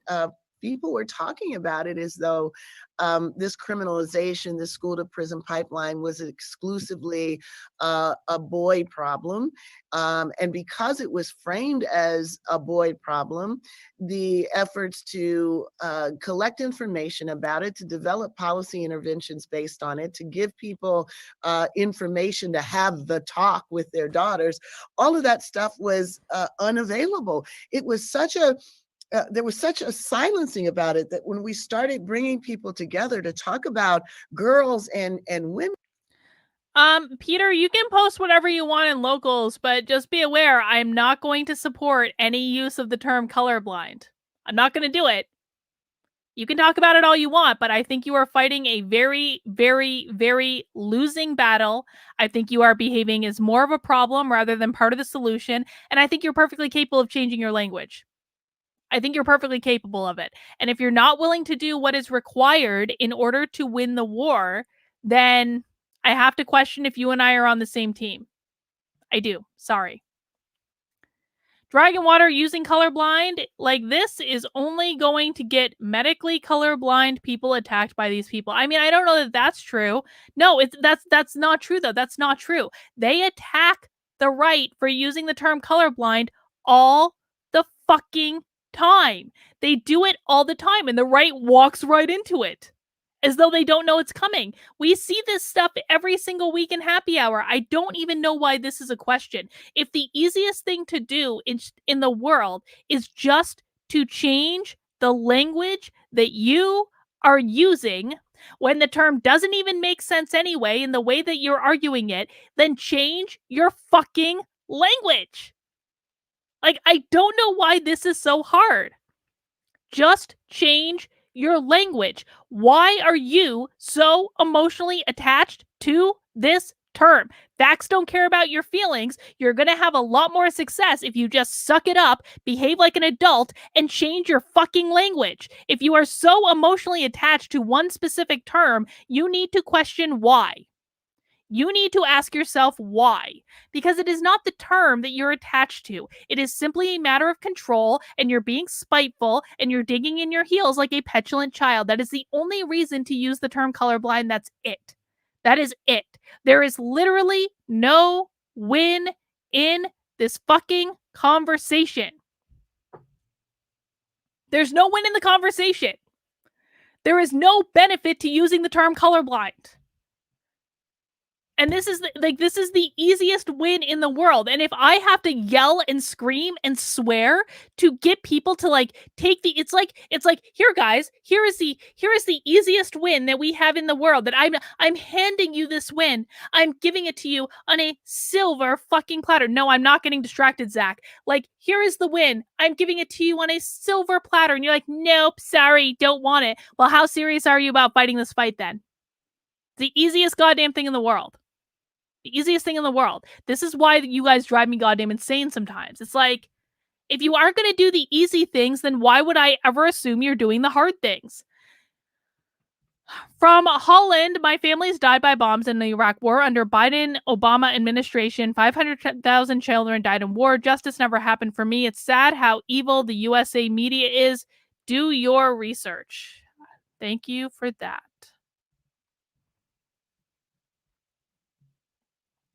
Dragon Water, I know that you're arguing that. I'm acknowledging that. I know that. But other people in the chat are not acknowledging that. Other people in the chat are saying, I'm going to use the correct colorblind no matter what. It's like you win nothing. You literally win nothing. Congratulations. You win nothing and you hurt the rest of us. Way to go. And there was a sense that it was almost an illegitimate conversation. We even called it a speakeasy. Like, here's the secret code to get into this conversation. Because yeah, words have power and we can choose to use them as we wish to do. You can do whatever you want, Deborah, but if you're going to use the term colorblind because you have a fucking emotional attachment to it for some goddamn unknown reason and hurt the rest of us in the process, that's your choice, but you're not on my team. People get mad at me when I talk down to people or when I block people. If you are If you are actively working against what I am trying to do, if you are inhibiting me, if you are sabotaging me, if you are making things more difficult, you and I are not on the same team. To me, you may as well be on the left. You are no better than Democrat when you are when your actions are supporting the Democrats and supporting people like this. You are no better than them. That is your choice. You are making that choice. You're making that choice. No one's making it for you. You're making it for yourself. Start acting like an adult and doing what's necessary. People didn't want to be read as not supporting boys and consequently men. They didn't want to be seen as being not down for anti-racism, to actually say, well, how is anti-Black racism in the schools impacting, our girls? So we decided, you know what, we really need to talk about this. So we had a conference on being over-policed and underprotected, which we talked about how the entire criminalization project actually was gendered in ways that we didn't appreciate. And then we decided, let's do more. Let's look at what's happening to girls, in these zero tolerance schools. And shockingly, we actually found, as you pointed out, that the racial disparity between, cohorts of girls was actually greater for Black girls than it was for Black boys. This is my biggest problem. Jaya has identified it correctly. The right always picks the dumbest things to fight for. Let's fight for the term colorblind. Let's fight for our right to use the term colorblind. Like, that's the stupidest fight in the fucking world. This is my entire problem with the right, is they do crap like this all of the time. Yep, I'm going to put you in a timeout too, Lemongrass, because I told you what was going to happen and you did it anyway. Congratulations. Can we actually focus on fighting the problem, or are we gonna be emotionally attached to language? Facts don't care about your feelings. I don't care if you're emotionally attached to the term colorblind. It's stupid. You are inhibiting progress. You are making things harder. You are playing right into the left's hands. You are helping Kimberle Crenshaw to win. A toast to change for the betterment of all of us. Thank you, Jared. By that, I mean the relationship between the risk of being suspended and expelled for girls who were Black was far greater than for boys who were Black relative to their same gender, opposite race cohort. And that was like, wow, why do people not talk about this? To the extent that this is a problem that should be seen as racism, it is a particular kind of racism about Black girls, to the extent that reality was not part of the agendas in the early 2000s, is a product of intersectional erasure. The specific ways that Black girls experience racial discrimination exists, structurally are encoded in the zero tolerance policies, but politically erased in anti-Black racism and also in gender-based discourses. So our goal was at least to speak into that silence. We might not be able to fully carry the demand to create interventions, but we certainly could say we're not going to participate in the silencing and the erasure about the ways that Black girls are being treated in the schools. So that's where Black Girls Matter came. And frankly, now I think there is far more attention, far more research, but still the implications of that erasure go across our... Oh, holy shit. Naruto, a criminal complaint has officially been filed against Andrew Cuomo. All right, we'll see. Patrice says conservatives need to get in the fight instead of standing stubborn on what they see as a moral superiority. That is exactly correct. The conservatives are going to lose us this fight. If it was just people with common sense fighting back, like, we would have no problem. It's going to be the goddamn conservatives that lose us this fight out of their stubbornness. That's all it is. And by the way, Kimberle Crenshaw was just talking about the erasure of black girls in schools while she's sitting pretty, being a professor at UCLA or wherever the hell she's a professor at. So I'm not exactly sure how black girls got erased from schools, since this is a conversation at Brown University. Both of them are black. She's a professor at like UCLA or something. Don't get it. Dragonwater said, why do people like this want to be discriminated against so badly? It's never a behavioral difference, always racism, because they want to be a victim. They want to be a victim.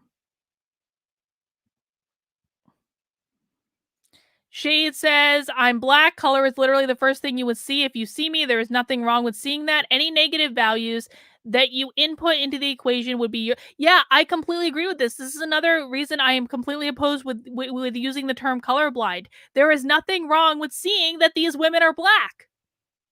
There's nothing wrong with that. There's literally nothing wrong with that. There's nothing wrong with seeing that Shade 23753 is black. There is nothing wrong with that. But am I going to treat you differently based on the color of your skin? No, I'm going to treat you like a human being. That is what we need to be striving for. That is what we need to be striving for. Sorry. Chad is going to mansplain the issue. Thank you, Chad, because God knows people are going to hear it differently from a man. I actually believe that, by the way. Let me mansplain your point. It's a framing issue. By using the left's language, you let the left choose the battleground. Nope, that's actually incorrect. I'm not using the left's language. While they're using the left's language, colorblind is the left's language. So on that point, I do agree. If we're using the term colorblind, you are using the left's language. I am using the term color indifferent, which is not the left's language. They can try to take the moral high ground all they want, but if you're using the term colorblind, you are literally using their language. I'm so sick of this argument. And it's not as though this is the first time I've heard it, which is why I'm really harping on this issue. This is one of those things where I really do not understand why people can't just suck it up, act like adults, and actually change their fucking language. I don't understand. I don't get it. Be an adult. Entire sort of trajectory of anti-black racism work. Absolutely. And you've done enough work that so many of us have paid attention. And earlier, one piece of advice you gave us is there's never going to be complete congruence, right? But the work that you've done has generated enough interest, enough demand that we can't afford to look away moving forward. And I think, for folks who are asking some of the questions I'm looking at, you've just articulated. This is one of those things. The reason I'm harping on this is one of those things that is an easy win. It's easy. It's the easiest thing in the world. Just use a different term. It's easy. If you are not going to do the easy things, then can I ever expect you to do the hard things? Can I ever expect you to go to a school board meeting and make a speech? Can I ever expect you to go to your state legislators and lobby for a bill? Can I ever expect you to stand up in your work environment? If you are not going to do the easy things, like change your language when it really makes no effing difference whatsoever, then you're never going to do the hard things.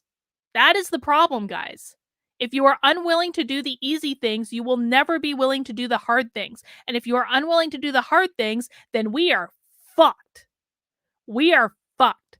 What I am trying to do is present you a path to winning based on everything I know about human behavior and how humans interpret information. And if you are unwilling to do the bare minimum, if you're unwilling to do the basics, and it might seem hard because I'm yelling at you and I'm speaking in a stern voice and I'm a woman and some of you don't altogether like that too much. But the fact of the matter is, if you aren't willing to do the bare minimum, if you aren't willing to go to the absolute lowest level that I can hang the bar, which is say color indifferent and not colorblind. Like, that is the easiest thing in the world to do. It costs you literally nothing. The only thing standing in your way is you being stubborn. That is the very lowest level at which I can place the bar. That's it. And if you can't do this, then you can't do something up here. And if you can't do something up here, you can't do something up here. And if you can't do something up here, you can't do something up here. And so on and so forth and so on and so forth. We need people operating at this level. Right now, we don't even have we have people who are refusing to operate at the most basic level. We need people up here. I can't even get people to this bar, and it is all a matter of stubbornness and emotions. And don't say you're not using emotions, because like you are being emotionally attached to a single effing term. If you can't get over that, then you can't get here. I need you up here. If you are going to fight every step of the way to even crossing the lowest bar available, I can't get you here. And if you're going to stay down here and fight in this battle, then we are not on the same team. I'm sorry, I need to be brass tacks about this. We do not have the time to fuck around any longer. We don't have the time. Everyone needs to be up here. And I don't need you up here immediately, but the bare minimum that I need you to do is to start changing your fucking language. Why it is important that our approach, or the approach to the work of racial justice, happens through the centering and experiences and needs of Black girls who are at the margin. Because if we can figure some of that out, we can help everyone else along the way. Thank you for that. So folks want to know, and I just got a note that we have about 5 minutes left. I want more time. So you may need to come back, Professor Crenshaw. You might need to come back. So I'm gonna once again merge just a couple of questions. Some folks want to know what sustains you in this struggle, right? Like, how are you doing? You know, because people know you, and it's easy to attack who you are as a human in the world, and based on all of the work, the body of work that you've done, it's easy to target, right? So how are you doing? How are you sustaining yourself in the struggle? And I personally want to know how you maintain hope, right? Like, because if I were you, I might be really angry. How do you sustain your sense of hope? And then to close, what are you dreaming about these days? Oh, that last one is funny. I have very vivid dreams. So I guess the how am I doing? You know, I go back and forth between, you know, when I was growing up, if you got into, you know, some words with somebody, the first thing you would do is say, hold up. You know, let me take out my earrings and we're about to get with it. So there are times, you know, that I see things, I was like, where did that come from? So I have my hold up, I'm gonna, you know, get into it. But then I realized, you know what, this is partly what the point is. The point is to distract us from the work that we are doing by just throwing any and every old thing. Yes, distract us from the work that we're doing. Absolutely. Jay-Z says, CRT and woke are killing the world. In Europe, the woke causes hate, war, division. We are children of God. The left is using CRT for gaining power. That is absolutely correct. The left is using CRT for gaining power, and we need to start fighting them in earnest. No screwing around. Dragonwater said, hey, 2 actually good questions from this. I don't know what you're referring to, Dragonwater, but that's okay. I'm sure you'll tell me. You know, over our way, when in fact, what's far more important is to continue to produce the information and the frames and the tools that are necessary to dismantle some of the toxicity that has been built into our institutions, and that just sit there, you know, in the spaces, creating these diseased outcomes. So, you know, I frequently say that you know, if racism were a social problem that we cared about as much as we cared about asbestos, for example, we would realize how crazy it is to say, well, you know, the solution to brown lung disease is not to talk about asbestos anymore, not to create the tools to see asbestos, certainly not to remove it from our institutions, because removing it from our institutions actually damages it. Like, what? But people would never say that. It would make no sense whatsoever. And yet now we find ourselves having to defend the need to sustain the tools that have been necessary to identify all the ways that racial exclusion ideas that were grounded. Yeah, actually, Dragon Water is right. These are actually really good questions that everyone should ask themselves when they're engaging in this battle. How are you and how are you sustaining yourself are good questions to ask people. I agree with that. I think that that's a really good observation, Dragon Water. Grounded in white supremacy are embedded in the spaces that we have to work, live, vote, exist. So I think remembering that Yes. is helpful to me. The fact that there are so many people who see this for what it is and are beginning to become even more activated, I think is really key. But when you say what gives me hope, I think about how further along we are in this cycle, this, race, reform, and retrenchment was the first thing I ever wrote. When there is racism and there's reform, there's almost always retrenchment to that reform. So realizing that we are in another cycle of this, and we've had several, that's a piece of it that is calming. Now, I think the idea that it's naturally going to work out or time is going to resolve it, I don't believe that. I believe that we continue to have opportunities to deepen the aspiration to create a society that's worthy of the celebration that we symbolically want to bestow upon it. So, what does that society look like, do you think? What do you guys think? And this is an honest question. What do you think that Kimberle Crenshaw means when she says, create a society that is worthy of the celebration that we are bestowing on it? What do we think she means? What is the goal? Because they never quite tell you what the goal is. I'm going to text my husband and ask him to bring me a pumpkin from downstairs.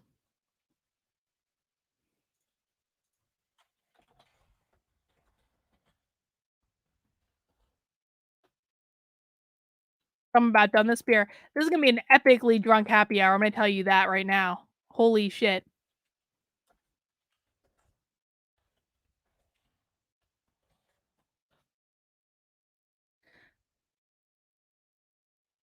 So Thrifty says, I have no idea. No, I wouldn't say from an HR perspective. When they say creating a society that is worthy of the celebration, what do they mean? What do they mean? Yeah, I know about this story. The racist rock removed. I think I did a video about this story.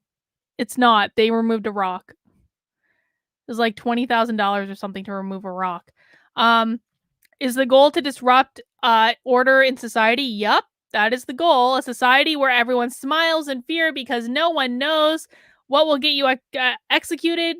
Harrison Bergeron, baby. We're going to do a Harrison Bergeron movie night in my locals. If you aren't in my locals yet, we are going to be doing a Harrison Bergeron movie night. This I know for sure. I don't know exactly when yet.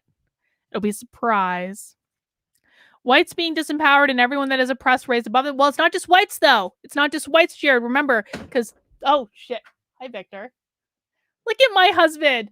My husband, I text him and I say, can you bring me a beer with the top off? And he brings me a beer. Thank you, Victor. I love you. You're a good man. This is the next one, guys. I've had 2 of these coconut ones. This is pumpkin. I'm not done the other one yet, but like, this is the next beer right here. Imperial Pumpkin Ale. It says pumpkin pie in a glass. And it's 8.6% alcohol. I'm going to put that one to the side for right now. But no, Jared, remember, like, so like, this is not just anti-white, right? It's not. Because it's anti-everyone who disagrees with it. So it's not just about whites being disempowered. It's everyone that disagrees with it. Oh, people are saying hi, Victor, in the chat. All right. Let's keep going.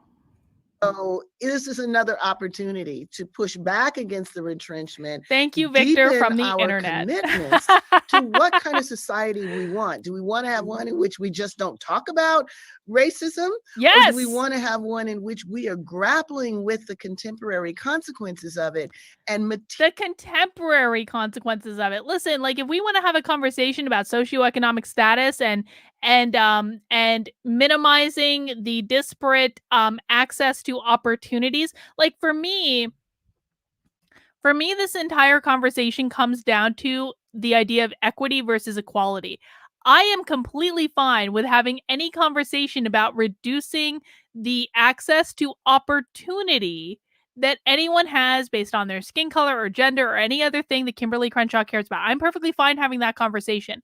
What I am not fine with is having a conversation about equality of outcomes, because as soon as you zone in on equality of outcomes, that's Marxism.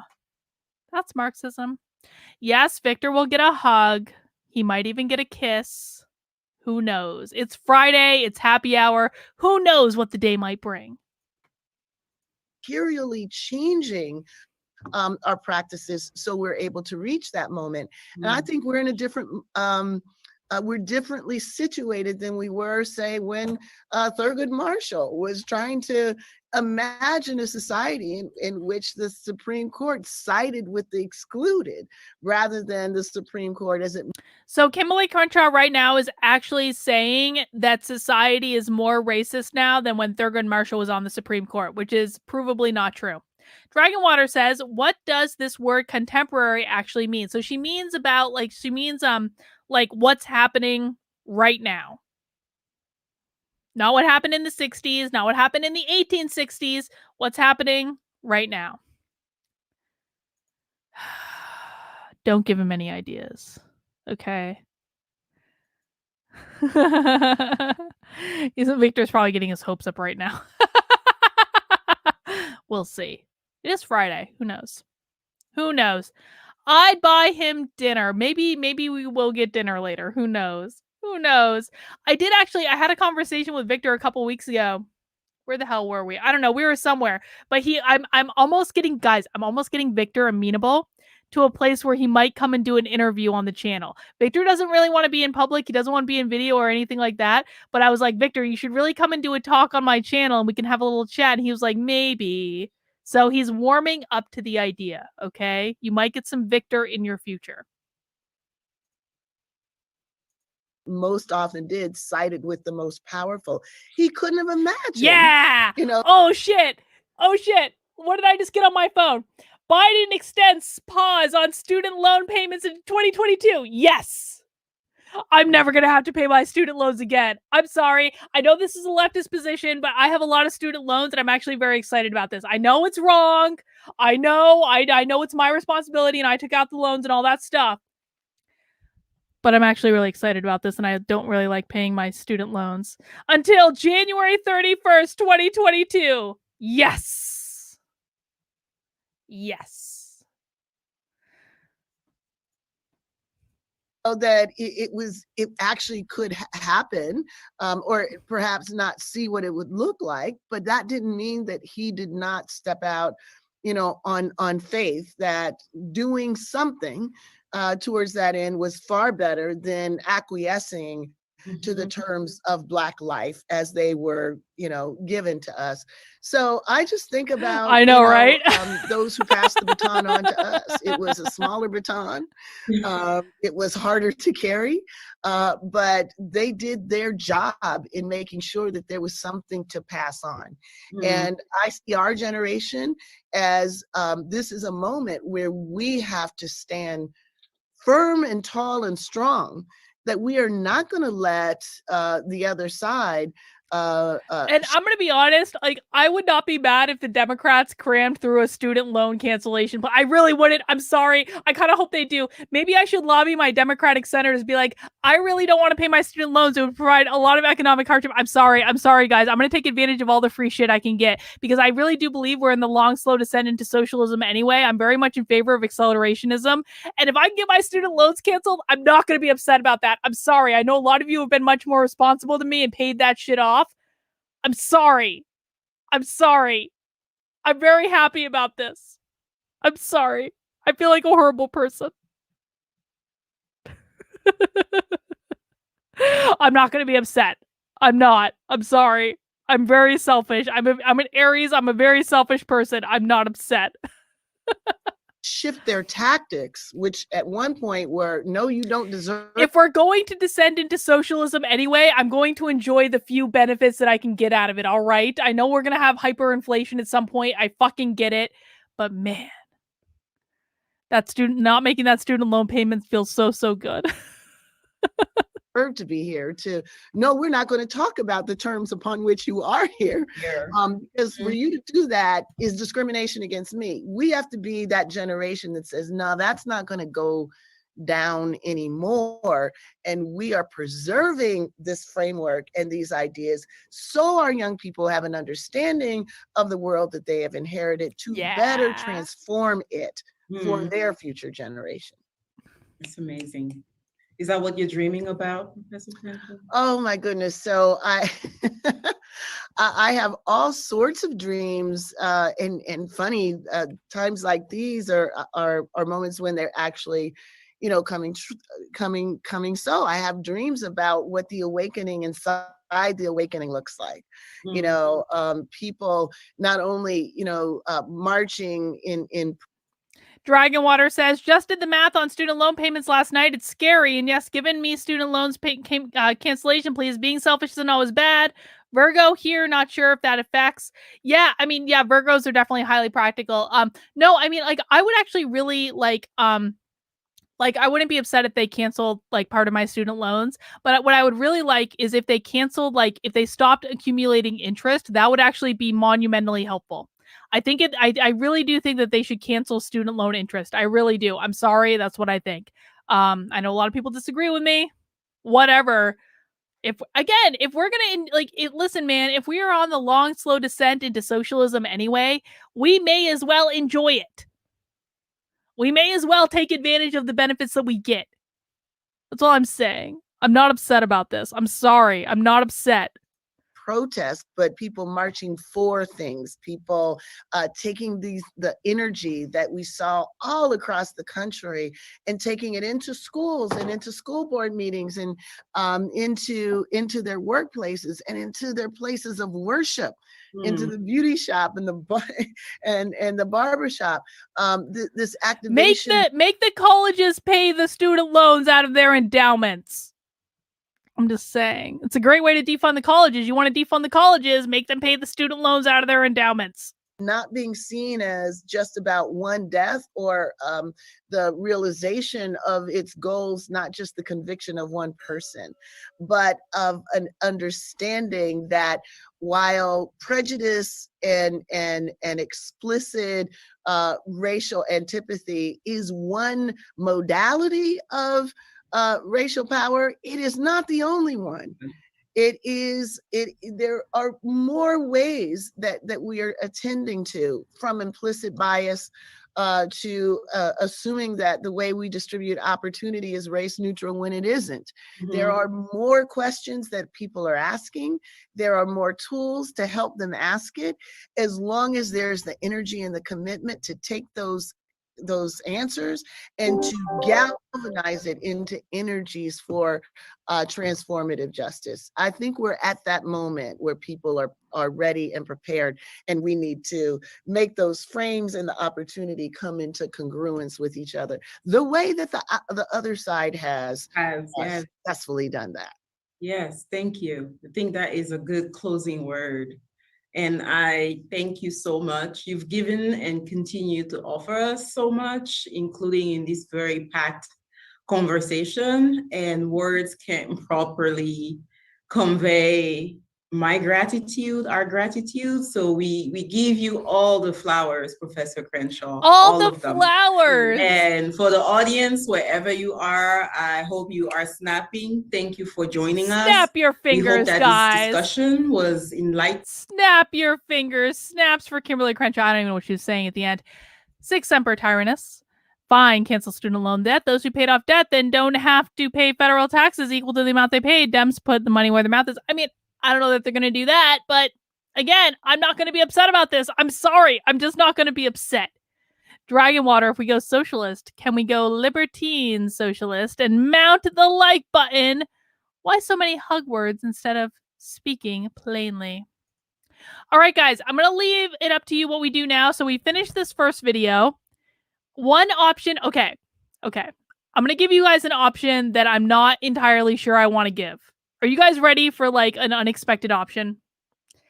One option is that we can watch the other Kimberle Crenshaw video, which is, hang on, I'm going to stop the share. The other Kimberle Crenshaw video is this video right here, which is Race Today, a symposium on race in America at Brown University from 2015, so 6 years ago. That's one option. The other option, because I'm feeling saucy, is I can read the Tim Pool hit piece article that the Daily Beast did and do a reaction to it. I have not read this article, but I've heard about this article from like 19 different people. And everyone's like, Carlin, you have to read the Tim Pool hit piece article. And I just really don't care to do it. But I'm a little bit tipsy right now because I've had 2 beers. And I will read the article and react to it live on this stream if you guys want. The other option is to do the Kimberle Crenshaw stream. The other option is that we just end it for today. So tell me what you guys want. Do you want Kimberle Crenshaw? Do you want Tim Pool reaction? Or do you just want to be done? Oh, okay. I can already see where this is going. You guys are like, read the fucking Tim Pool article. Oh, no. Oh, no. This is going to go horribly wrong. Oh, no. I shouldn't have given you guys this option. Oh, no. This is going to go horribly wrong. I don't want to watch Adam's rebuttal to it. I don't care about that. Like, I don't care. Like, I don't know. Okay, so guys, like, here's the thing. Okay, so we're obviously not watching the fucking Kimberle Crenshaw video. Okay, fine.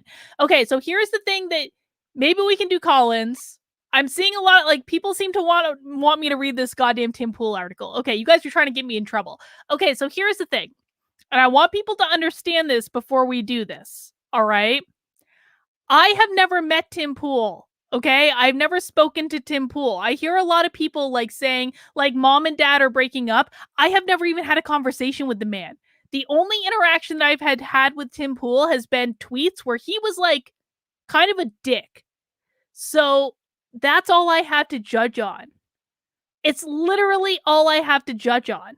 Okay, like, so I'm just not like, I think the guy is very smart. I have absolute respect for everything that he's built and everything that he's done because he has worked. I don't know how he did it. I really don't. I don't know how he did it I don't know how, but like, I'm also not the guy's biggest fan in the world. So if you guys are okay with this, I will read this article and react to it. But I want you to have the context. Like, I've never really had a conversation with the guy. Anytime I've interacted with him, it has not been good. I'm willing to do it if you guys want me to do it, but I want you to have the context. All right. Tim Pool, Daily Beast.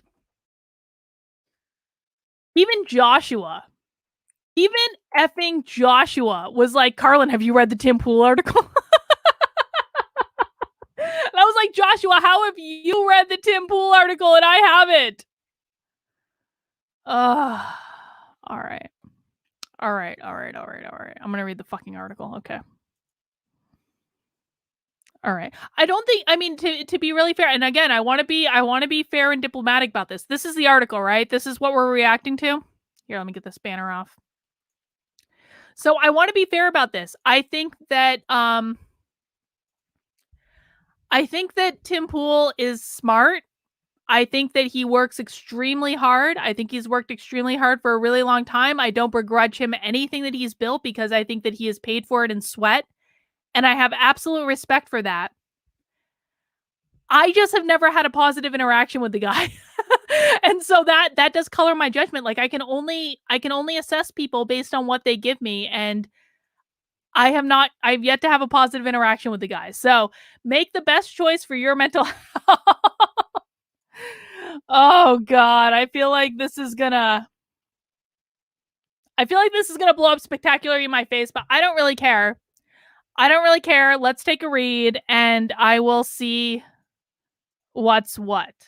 I'm almost on my beer. This is the second beer, and then I have my pumpkin for the third beer. Yeah, even Joshua read it. I was shocked. Reagan, I was shocked. Joshua was telling me he was like reading this article over breakfast or something. I was like, what the hell are you doing?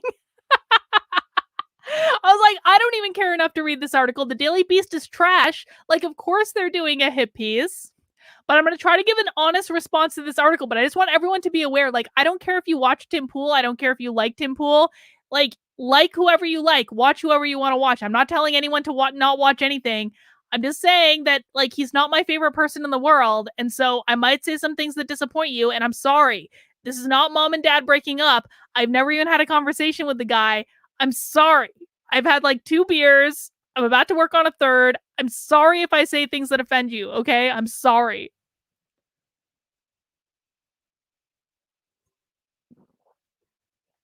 All right, hang on. Pumpkin.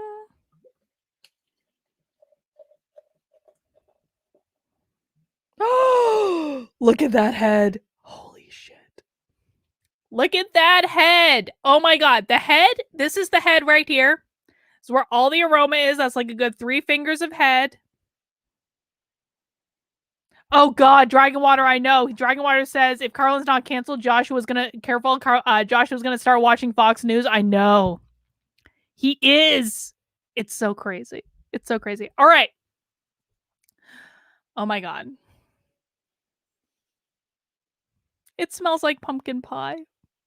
I love pumpkin so much. It's the best beer in the world. It's the best beer in the world. All right, let's read this article. A former darling of Occupy Wall Street, Tim Pool has racked up more than 1 billion views and millions in earnings while dangerously whitewashing the far right. Okay. I don't think that Tim Pool has dangerously whitewashed the far right. I disagree with that. Joshua has taken the red pill. He has. Joshua is totally goddamn red pilled at this point. I thought Joshua took the red pill before the election. No. Joshua has absolutely taken the red pill since the election. 100%. All right, let's see. By mid-afternoon on January 4th, it had become increasingly clear that a slew of far-right actors were gearing up for violence at the Capitol. Tim Pool derided and dismissed the accurate reporting out of hand. If that was clear on January 4th, then why didn't the government do anything about it? Why didn't they do anything? Like, I would have loved for them to do something about it. If that was clear on January 4th, then why didn't the GD FBI or anyone do anything about it? All of the ideological enemies Pool 35 rails against on YouTube for an audience of millions each day, few stack up to the mainstream press. In his mind, coverage of then President Donald Trump's investigations and mounting threats was yet another example of the media's depravity, he said. What do you think they're going to do? Asked Pool. It's so stupid. I mean, I absolutely think he's right about this. Listen. One of the reasons that I went to DC on January 6th was, frankly, I wanted to see what was going to happen for myself. I didn't want to trust any media reporting. I didn't want to trust anything except what I saw with my own GD eyes. So I agree. I expected something to happen. Joshua predicted on January 5th that something was going to happen. Get Joshua to PorkFest. So he doesn't go, dude, I'm working on it, okay? I'm working on it. Joshua's going to be a libertarian. He's not going to be a Republican. I'm working very hard on this, okay? 2 days later, a mob stormed the Capitol, whipped into a frenzy by nonsensical claims of a stolen election and determined to put a stop to the constitutional transfer of power. To date, nearly 600 alleged rioters, a mishmash of Trump backers, QAnon adherents, and members of militias and extremist groups have been arrested. None of that's Tim Pool's fault. Listen, for as many issues as I have with Tim Pool, none of that is Tim Pool's fault. I'm sorry. None of that is Tim Pool's fault. People have to take responsibility for their own actions. None of that is Tim Pool's fault. Throughout the fall of 2020, the wildly successful YouTube pundit had spent countless hours hyping The blinkered legal strategies and half-baked fantasies about voter fraud animating the online right. At the same time, in each video, Poole tried to separate himself from the hardcore conspiracy theorists. After all, he was just commenting on the news. He's expressing an opinion. I don't think there's anything wrong with that. What Poole kept from his younger, overwhelmingly male, decidedly right-leaning audience during this time is that he seemed to have a pretty good idea of what? He seemed to have a pretty good idea of what would happen on January 6th. Dude, I've had messages from people saying they're already got plans to rush to DC as soon as November 3rd goes chaotic, Poole said in early September during a recorded conversation with the Daily Beast. I don't think that has anything to do with January 6th. I'm sorry. Like, everyone expected election fraud.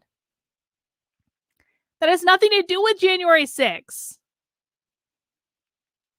That, like, everyone expected election fraud. I'm sorry. Like, a lot of us were talking about this. This was not a surprise. A few minutes later, Poole added, the right-wing militias, the Oath Keepers, the 3%ers, and just the Proud Boys and Trump supporters, they're going to rush full speed to DC. They're going to take the White House and do whatever they can. And paramilitary. Poole made these comments to then colleagues at the media company he started. The following month, Poole used his YouTube platform to say the Oath Keepers had been unjustly smeared by the Southern Poverty Law Center. He habitually comes, like, I've come to the defense of the Proud Boys too. I'm going to be honest, like, this is the reality. The Proud Boys, anytime I was in DC, the Proud Boys were there, and the Proud Boys did more to keep people safe than the police. I'm sorry, that's the reality. That's the reality. The Proud Boys protected me when I was there for the Million MAGA March in November. Like, I feel completely safe around the Proud Boys. I have no problem with them. The glaring omission was not out of character for Poole. Far from it. A former digital media journalist who originally built his name with an on-the-ground reporting and live streaming, including stints at Vice and Fusion, Poole now postures as a rational centrist or disaffected liberal who grew to loathe the excesses of the left. If you buy Poole's branding, he stands in contrast to the bulk of his journalistic peers. Evil, liars, he says, who supposedly capitulated to the agendas of Black Lives Matter, Antifa, Democrats, big tech companies, feminists, and the like. I agree with him. I don't disagree with anything in this article. Well, I mean, I'm sorry. I'm like on Tim Poole's side on this article. And that makes me a little bit panicky, if I'm honest. But, like, I'm on Tim Poole's side so far in this article. Tim Poole is, like, basically a lefty. He really is. He's in favor of universal healthcare. I'm on Tim Poole's side in this article so far. The self-generated mythology, an anti-authoritarian truth-teller whose successes stemmed from confronting the machine, as Poole puts it, bears little resemblance to reality. Okay, you haven't presented any evidence of that yet, Daily Beast. Contrary to the overall manner in which Poole portrays himself, he is not an intrepid field reporter and streamer who barreled into conflict zones filled with an unshakable desire to ferret out the real story. That's true. Yeah, okay, let's just acknowledge, like, Tim Poole reads stories from his $1 million mansion. Like, that's what he does. He doesn't go out into the field. He doesn't go to events. He doesn't go to stuff. Right? Like, that's true. But that doesn't mean he's wrong.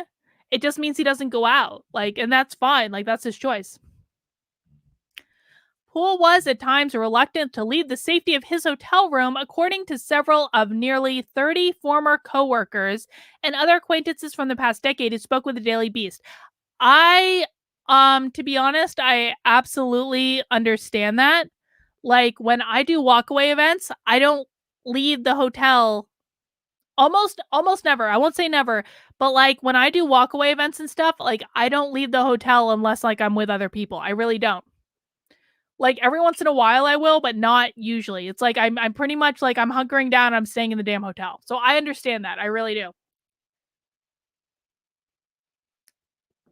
Yeah, and like Patrice said, he used to go out and got famous and mod. Like, I totally understand this. Like, Tim Poole is, like, way more famous than me, and, like, even, like, if I'm doing, like, walkaway events or something, I'll get recognized on the street.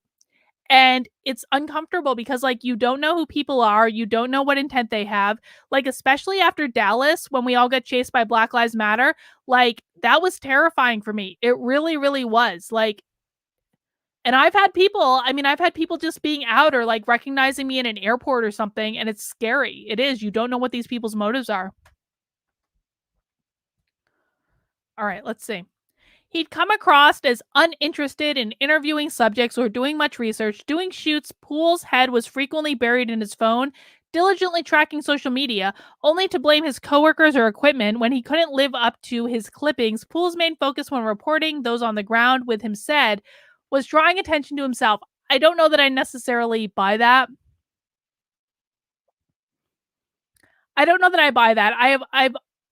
I've always thought that he listen, like, I don't always agree with Tim Pool, but, like, I've always thought that he was trying to do his best with what he was given, to be honest.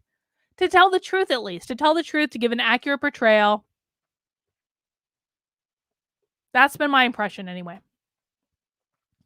A coward and phony, a joke, staggeringly arrogant, totally full of shit, not smart, and a bumbling doofus are a representative sample of how those who worked for Poole at digital media companies described him.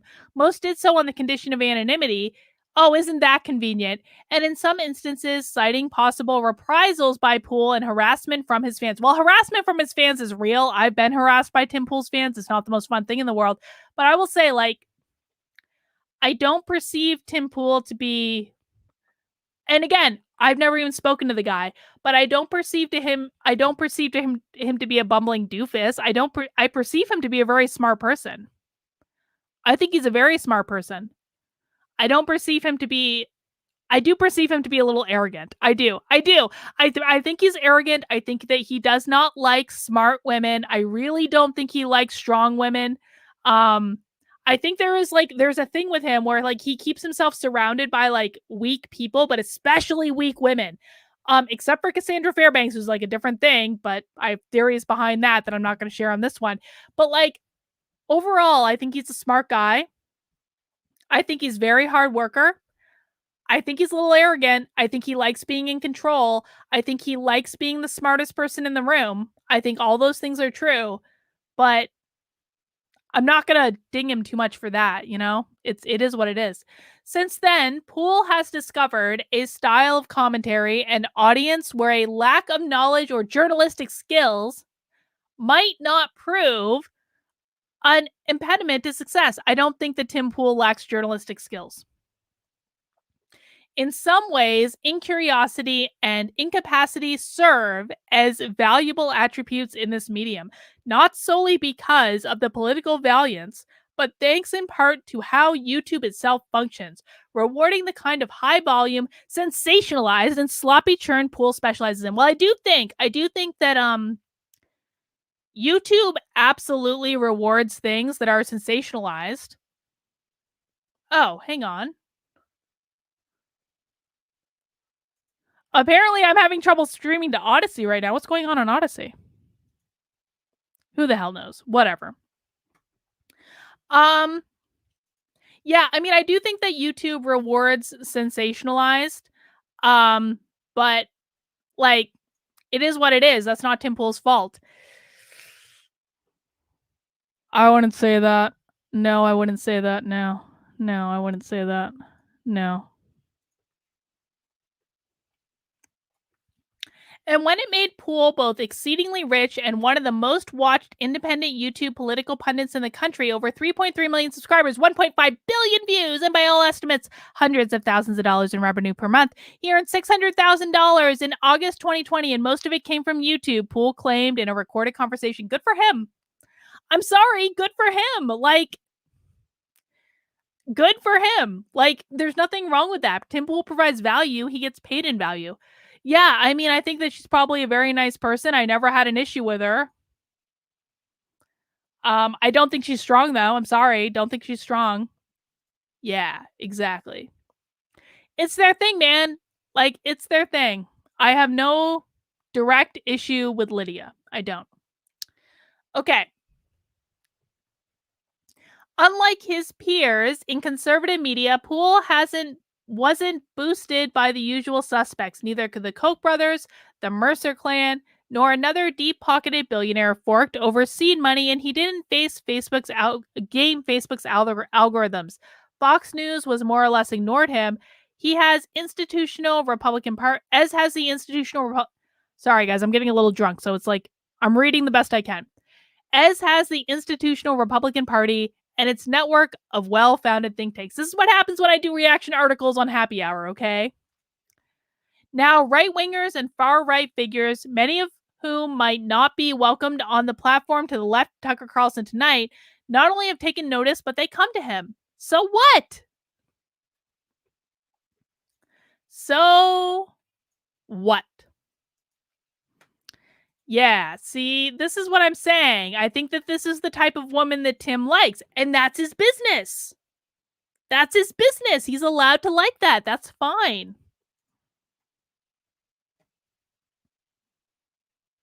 You know?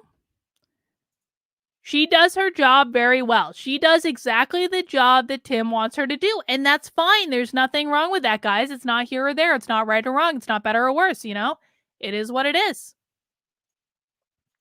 In 2020 and continuing through 2021, a rotating cast of Stop the Steal activists, Capitol rioters, QAnon and Pizzagate promoters, 9/11 truthers, grifters, anti-vaxxers, anti-Semites, misogynists, cranks, and neo-fascists trundled down to Pool's Maryland podcast studio to appear on Tipcast IRL. His 2-hour-plus long YouTube live stream, their Pool, allows them to peddle their wares before 6-digit audiences and receive very little, if any, pushback.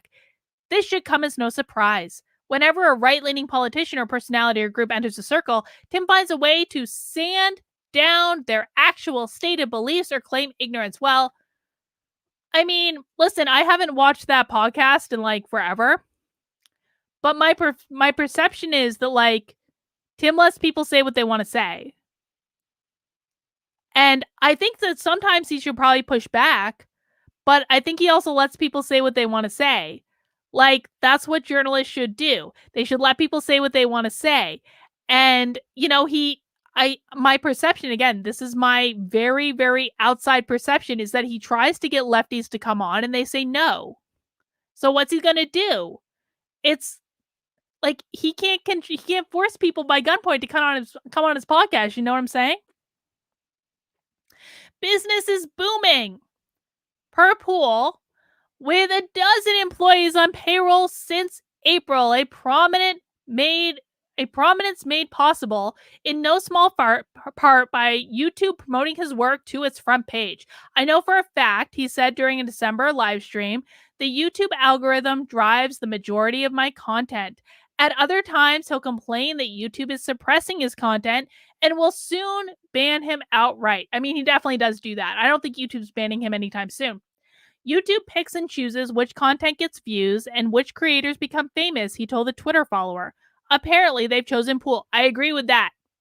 YouTube fucking loves Tim Pool. YouTube is never going to get rid of Tim Pool. Tim Pool makes YouTube a lot of money. He does. I'm sorry, he does. And, you know, again, there's nothing wrong with that. There's nothing effing wrong with that. There is nothing wrong with anything that they've said he's done so far. And I say that not even liking the guy. Like, come on, this is ridiculous. Oh my God. This beer is so good. It's so good, it tastes just like pumpkin pie. For some time now, misinformation has proliferated and its merchants have thrived on YouTube, particularly on the right. 3 years ago, Pool's channel was included in studies about how YouTube serves as a radicalization vector, algorithmically leading viewers to seek out far-right content and creators and content. But his evolution indicates that YouTube doesn't just impact audiences. The money and fame radicalizes creators too. YouTube did not respond to a request for comment. The proof lies in his corrupt input despite his continued insistence on being viewed as center-left. A Daily Beast review of hundreds of hours of Pool's commentaries revealed a consistent, if broad, I don't know what that word is, no matter what ginned up atrocity is roiling the online right on any given day, Poole routinely will deem it a crucial sign pointing towards civilization-ending crisis or imminent civil war. Sometimes he'll declare that a civil war is already underway. Who is to blame? A vaguely defined, yet omnipresent, menacing left-wing order. Okay. So here's the thing. Like, I do think that sometimes Tim Pool does not behave responsibly. I do. I don't think that having Vosh on his channel is a responsible thing to do. I'm sorry. I don't think it's responsible. I don't think that declaring that civil war is imminent or already happening is a responsible thing to do. I don't. I'm sorry. But the fact of the matter is that Tim Pool is entitled to have his opinion. He's entitled to have an opinion. Like, and people go to him because of his opinion. And I do think that his opinion is like not necessarily unfounded. It may ultimately end up being correct, but like he's allowed to have a flipping opinion. The Daily Beast is pissed because he is having and expressing an opinion. That is like totally allowed. He's allowed to do that. Do you notice too, like, look at all the links in this article. Holy shit. They did so much research on him. It's so crazy. Okay. Was it though? Like, honestly, I haven't watched it and I'm not going to, but did someone understand critical race theory in that? Please, for the love of effing God, tell me that one of them understood what they were talking about. Honestly, I'm asking this question honestly. Did any of them understand what they were talking about?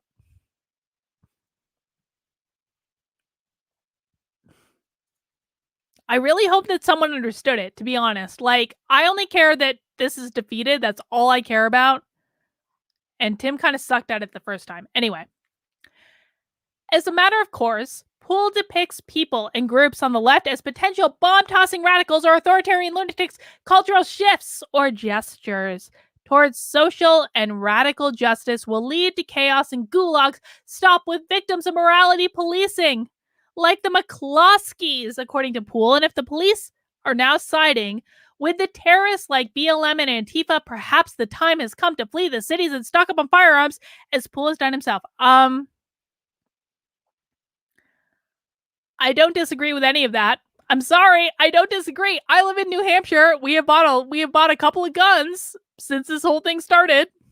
My husband just bought an AR-15 the other day. He's very happy with it.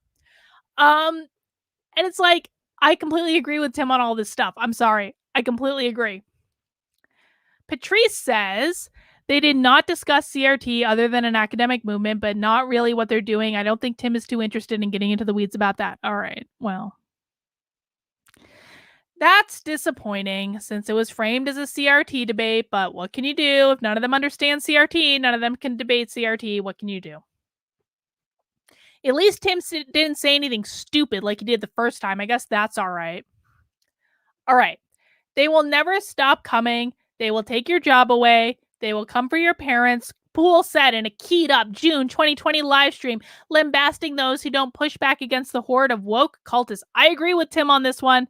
I think everyone needs to be pushing back. You will do something wrong, they'll fire your mom. That's actually true. They will come to your house with fireworks and guns. I mean, that's not true for everyone, but it is true for some people. Flee to the Free State Project and mount that like button. Yes, Dragon Water. Yes. Flee to the Free State of New Hampshire, my friends, and mount that like button, please and thank you. Oh my God, they cited this Twitter. Are you effing kidding me? Oh my God. See, like, here's the thing. Like, people like the Daily Beast, like, I don't even like Tim Pool, and they make it impossible for me to not take his side because they're blatantly trying to smear him. I'm sorry. I don't even like him. Like, in theory, I should be on the Daily Beast side, but they make it effing impossible when they do shit like this. I'm sorry. They have not said anything. Like, Tim Pool has done nothing wrong. I'm sorry. Not according to this article so far.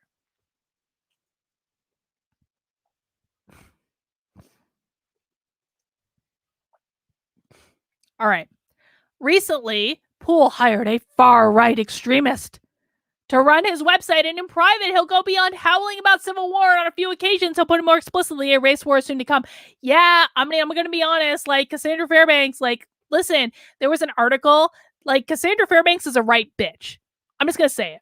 Cassandra Fairbanks is an evil, evil, evil bitch. And I've said so publicly, and there was and Cassandra Fairbanks got an article written about me saying, Carlin wants me fired. I don't give a fuck if Tim Pool hires Cassandra Fairbanks. I do not give a fuck. That is his choice. That is his downfall. But she is an alt-right, goddammit. Like, I'm sorry. I see her name all over the extremist shit that I see on the right. I think it's a stupid move on his part. But he's allowed to hire her. That's his business. That's his job. But she's a bitch. I'm sorry. Anyone who thinks Cassandra Fairbanks is a real journalist is like fooling themselves. She's not a real journalist. Sorry. She gets things right every now and again, but she's a bitch. Cheers, guys. This is Carlin in third beer state right now. I'm going to tell the truth. If you have any super chats with especially saucy questions, now might be the time to send them in. I'm just saying. All right, let's see.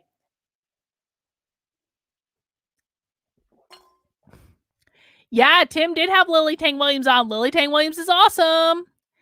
Lily Tang Williams is the best. She's the real deal. I am completely in support of that. When Poole said so to Tarek Johnson, a black then employee of his defunct media company in 2019, he also told him to choose a side because his ex-boss couldn't ascertain which side you're going to be on, is how Johnson recalled Poole phrasing it. Two individuals familiar with the events backed up Johnson's account. I don't even understand what they're saying there, to be honest. Don't understand what they're saying. When reached for comment, Poole fervently denied telling Johnson about a race war and called any suggestion he had insane, citing his content and mixed race heritage. Okay, like, I'm going to be honest. Like, I think that Tim Poole cites that he's like half Asian, like, way too much. I think he leans on it way too much. I think it's a crutch. I don't think it makes sense. Poole further disputed any of the claims and descriptions of events in this article and alleged they were provided by individuals who harbored a personal vendetta against him. His responses can be read here. Okay, fine. Poole's journey from beanie-clad Occupy Wall Street live streamer to reactionary social media performer per the Southern... Oh my God. Did the Southern Poverty Law Center do a thing on him? May seem improbable at face value, but some who've known him aren't exactly surprised. Okay.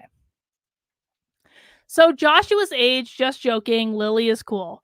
Joshua is 2 years older than I am. Joshua is 42. Yes, he is. Don't tell him I said that. Don't tell Joshua that I told you guys how old he is. He'll be very upset, but Joshua's 42. He's older than me.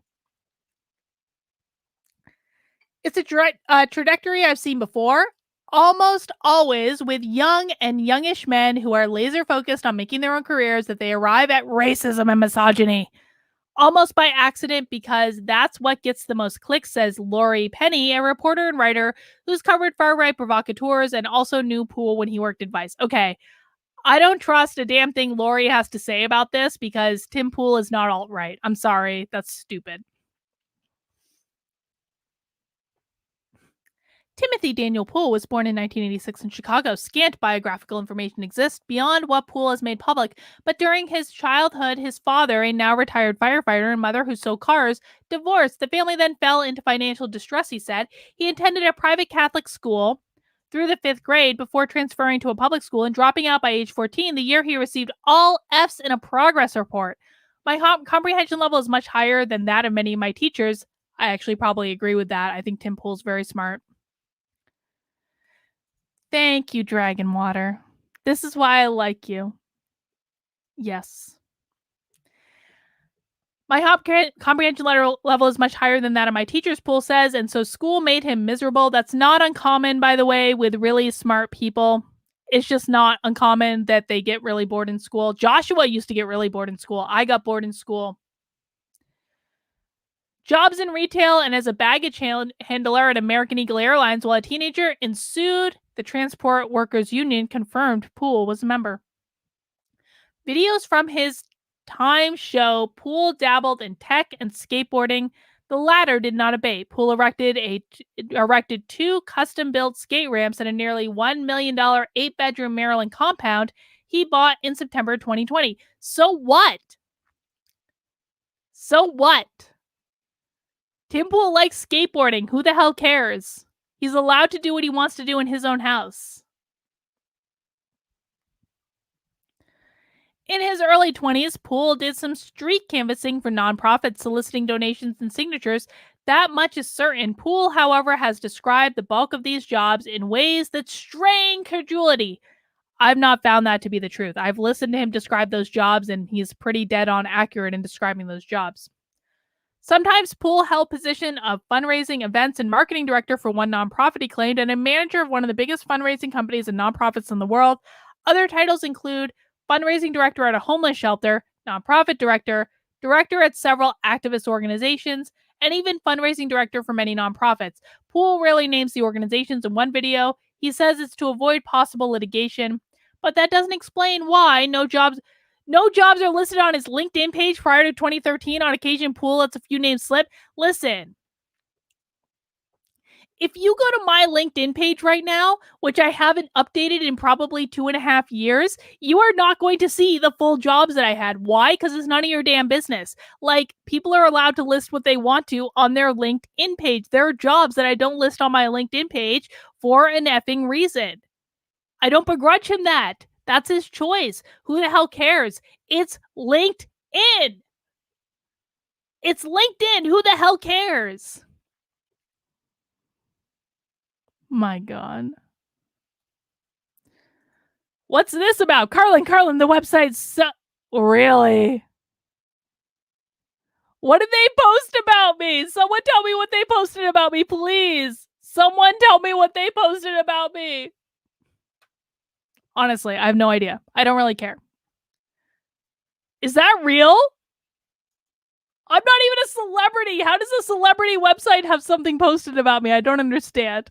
Fine, whatever. Someone tell me what's posted, please. On air and in private, Poole has claimed he worked for Great Lakes Coalition, the Human Rights Campaign, Greenpeace, and Children's International. Representatives from those organizations said they had no record of Poole directly working for them, though Greenpeace records only dated back to 2008. I don't care. No, I don't have... What? No, I don't have a Wikipedia article. Wait, is this true? Is this website saying I'm gay? And I'm writing about the LGBT... Is this true? Can someone link me to this, please?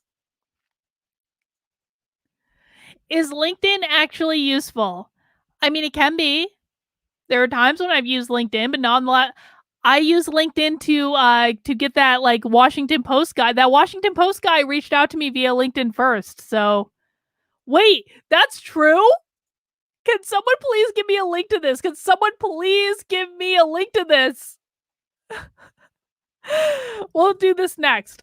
I'm not gay. I'm sorry. I'm sorry. I really like dick. I'm sorry. I'm sorry to disappoint Celeb Pie or whatever the fuck that website is. I'm sorry.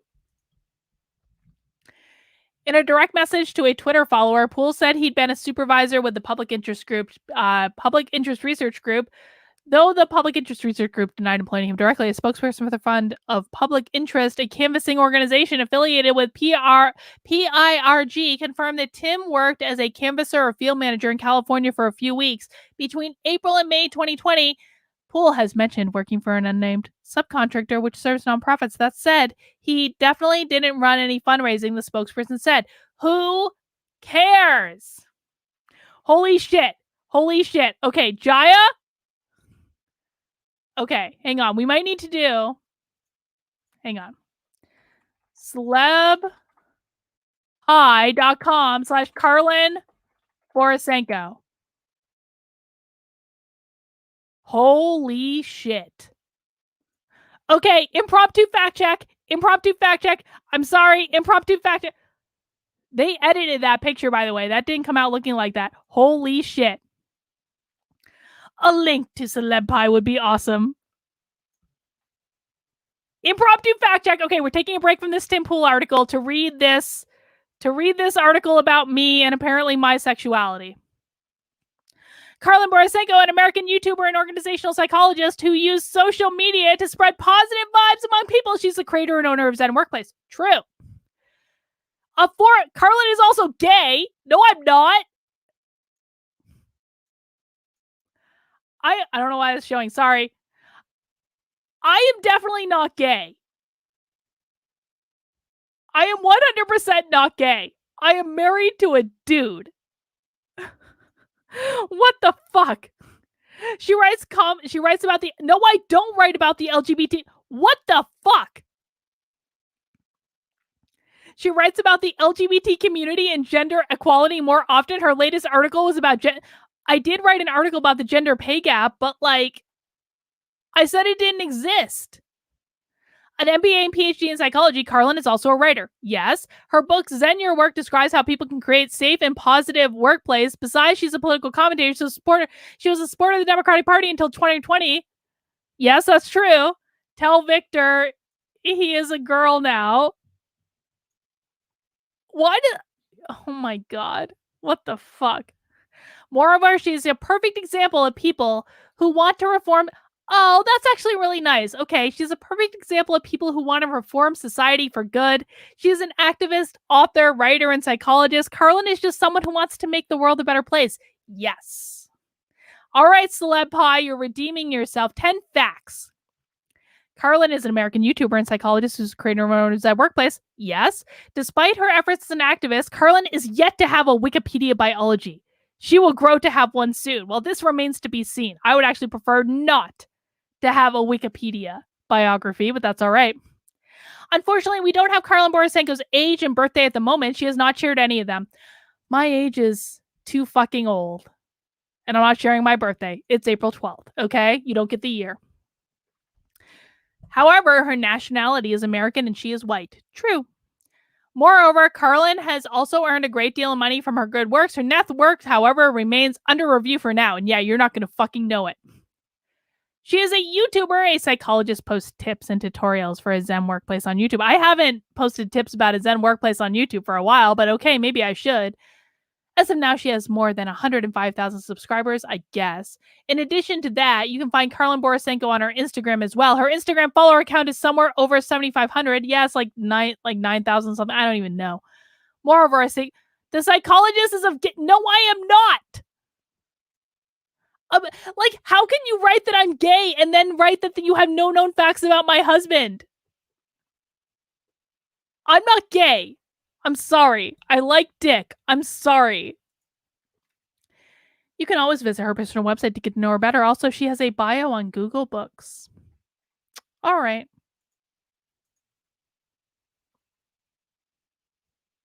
If that's what my Wikipedia article ends up being like, I'm going to be really disappointed. If when I get a Wikipedia article, someone says I'm gay, I'm going to be really annoyed. I'm sorry. What the fuck? Can someone email them and tell them I'm not gay? My God. All right, let's go back to Tim.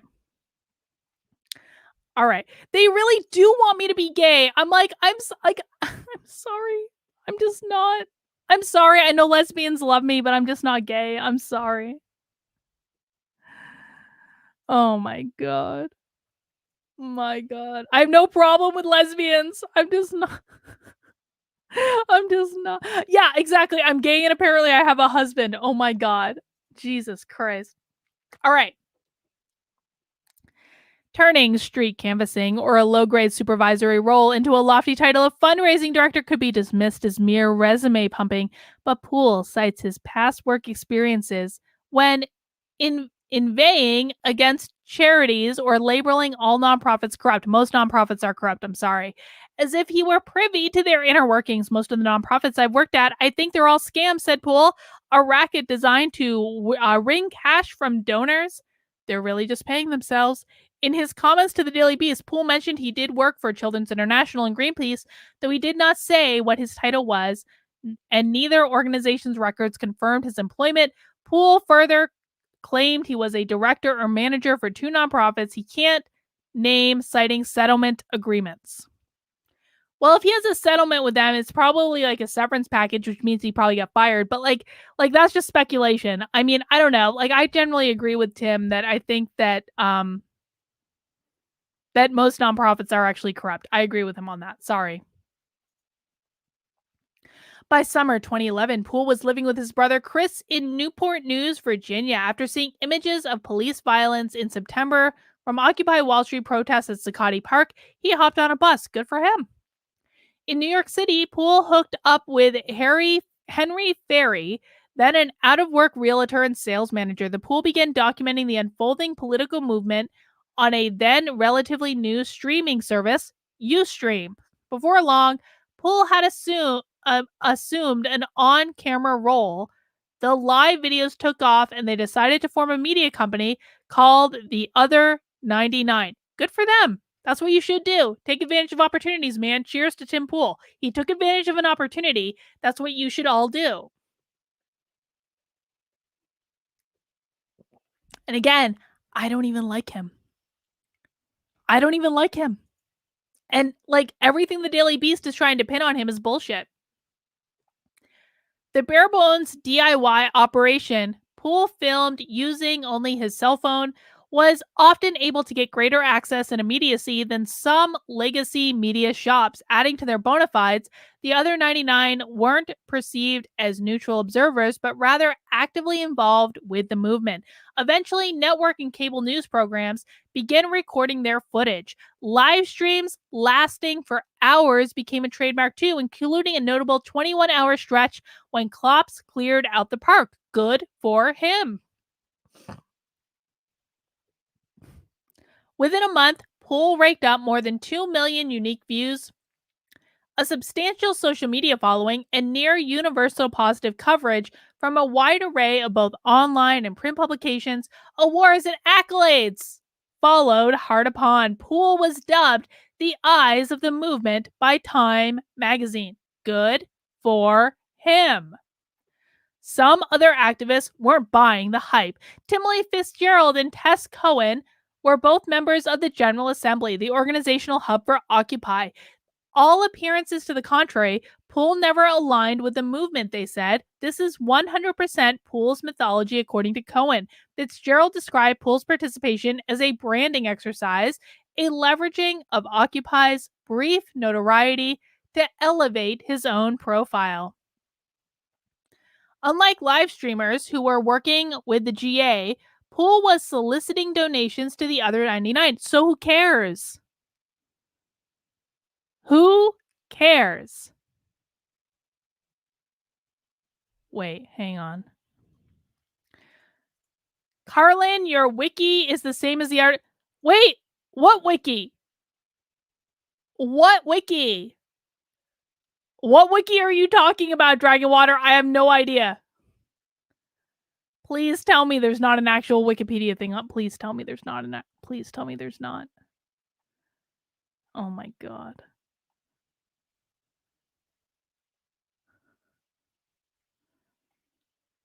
Dude, I've been married for 10 fucking years. I'm sorry. I am sorry I'm not the lesbian that all the lesbians wish I was. I'm sorry. I'm just not. Please tell me what wiki you're talking about, Dragonwater. I have no idea what you're talking about. All right. Unlike live streamers who were working with the GA, Poole was soliciting donations to the other 99. This engendered a certain amount of suspicion, if not resentment. The other 99 disbanded in 2012, with Poole and Ferry both firing off accusations of mismanaged funds and misplaced priorities. The Daily Beast was not able to reach Ferry for comment. Many GA-affiliated live streamers like Cohen also felt a duty to not only detail the day-to-day activities of Occupy, but advance the cause. Poole differed. Dude, he shouldn't be advancing the cause. That is not the role of a journalist. The role of the journalist is not to advance the cause. He intended to gravitate more towards action and conflict, Cohen said. Whether it was a police crackdown or protesters engaging in civil disobedience and at times illegal activities, to her, Poole crossed a line. Dude! Oh, God. What is this? Hang on. Fucking hell.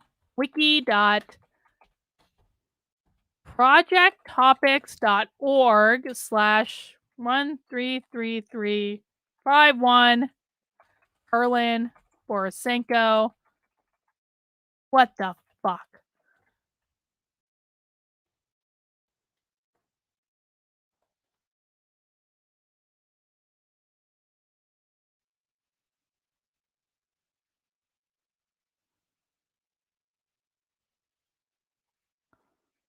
All right, I don't know what that is.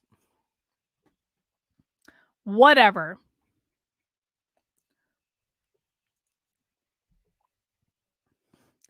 Many J-affiliated live streamers, like Cohen, also felt a duty to not only detail the day-to-day activities of Occupy, but advance the cause Poole differed.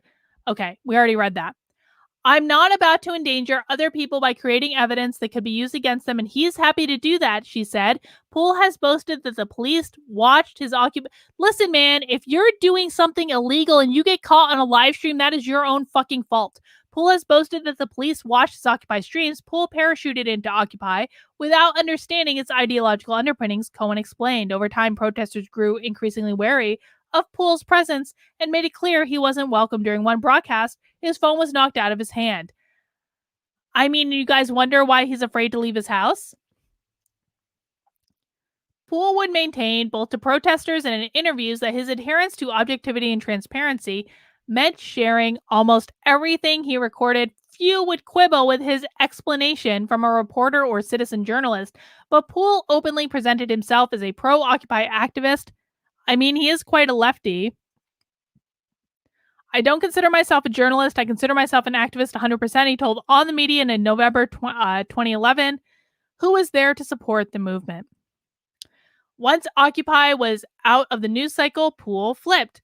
I'm not an activist, he told I don't know how to pronounce that, 10 months later. He was, however, now calling himself a journalist. Well, he's allowed to do that.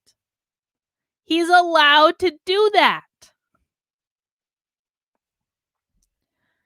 He was, let's see, I don't align with Occupy Wall Street and never did, he said. His definition of objectivity doesn't hold up for Cohen either. Well, obviously this person is, like, this pisses me off, man. Like, if I have to defend Tim Poole, who I don't even like, this just pisses me off. Like, this is not correct. By singularly focusing on cop confrontation and acts of dubious legality at best, he had as much of a biased lens as we did, she said in a follow-up email. Well, that's her opinion. Viral-ready videos of this sort have become something of a growth industry on the right. He wasn't there to document a complicated political movement. He was there to get views, and the conflict is what got views. So what? So what? Who cares? These days, Poole paints a harsher picture of Occupy. It was so crooked, he claimed. What's more, his opinions were rejected out of hand because others assumed he was white. When he identified as having mixed race background, Poole's maternal grandmother is Korean, Occupy welcomed his contributions. Well, that's an important point. What do you say? These people were racist, the most racist people I've ever encountered in my life, Poole claimed in February, more so than the avowed racists and members of the alt-right that he's spoken to. Well, I disagree with that, but please. Yeah, Cassandra Fairbanks has lied about me on multiple occasions, has planted articles about me that were blatantly false, has sent thousands of her fans into my feed to harass me. Cassandra Fairbanks is a right bitch, and I'm not changing my tune on that. Sorry. I'm sorry if it defends your fragile sensibilities. I'm sorry. I've had 3 beers. They've been really beefy beers. I'm going to say Cassandra Fairbanks is a right bitch. She's a bitch. That's it.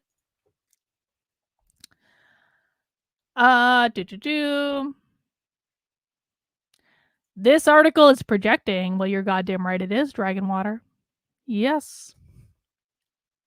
And I'm even, as much as a bitch as I think Cassandra Fairbanks is, I'm still fucking defending Tim Poole in the face of this article, and I don't like that. I'm sorry. Like, this is wrong. This is ridiculous. Like, I wasn't reading this expecting that I was going to have to say this is all bullshit and defending someone I don't even like, but whatever. Asked about Poole's story, Fitzgerald replied, This sounds like totally fabricated, overheard at a local coffee shop type anecdote meant to launder the false notions that racial justice is zero sum. As someone who's documented hundreds of meetings, Fitzgerald said the idea Poole was discouraged from participating is easily disprovable. Poole never participated in public conversations, let alone tried to speak up. In reality, white identified folks like myself were more than welcome at Occupy Wall Street, and Occupy's efforts to lift up voices of people who have been marginalized did not come at anyone's expense, she continued. So that definitely would not have happened. Well, that's an opinion. That's an opinion. David asked, what is my opinion of Candace Owens? I don't know Candace Owens. I've never spoken to Candace Owens. I will defer to Brandon Strock and his opinion on Candace Owens. So go ask Brandon.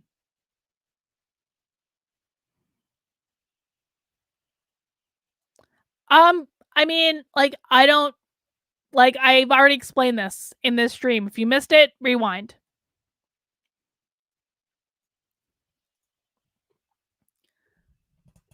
For the next year and a half, Poole struck out on his own. Poole made appearances at South by Southwest and journalism panels, and he continued reporting from the field. Offers to crank out ghostwritten books or work for an unnamed TV news program were turned down, Poole claimed. A hackerspace in upstate New York he was helping launch never appeared to have materialized. Funds were solicited for a documentary of the ongoing Occupy-related protests, which also apparently went unfinished. I mean, so what? So what? Like, none of this is incriminating. The novelty of live stream broadcasts was very much held in high regard, the harbinger of new, democratized, and decentralized kinds of reportings. Poole viewed it as its avatar. Vice hired him in spring 2013 when the site was thriving. A partnership with HBO had been announced. Guys, okay, so question. So, did anyone see a video of me on Vice News? Because they told me that they were going to use one of my CRT speeches and I never saw anything from it. So did anyone see that? I'm just asking. That was recently. That was like the last, definitely in the last month or so. And if they didn't use it, that's fine. But they definitely asked me about it. A partnership with HBO had been announced, and within months, Rupert Murdoch would buy a 5% stake, valuing it at $1.4 billion. By 2017, an additional cash infusion led to a $1.7 billion valuation. Over time, questions about Vice's long-term financial stability.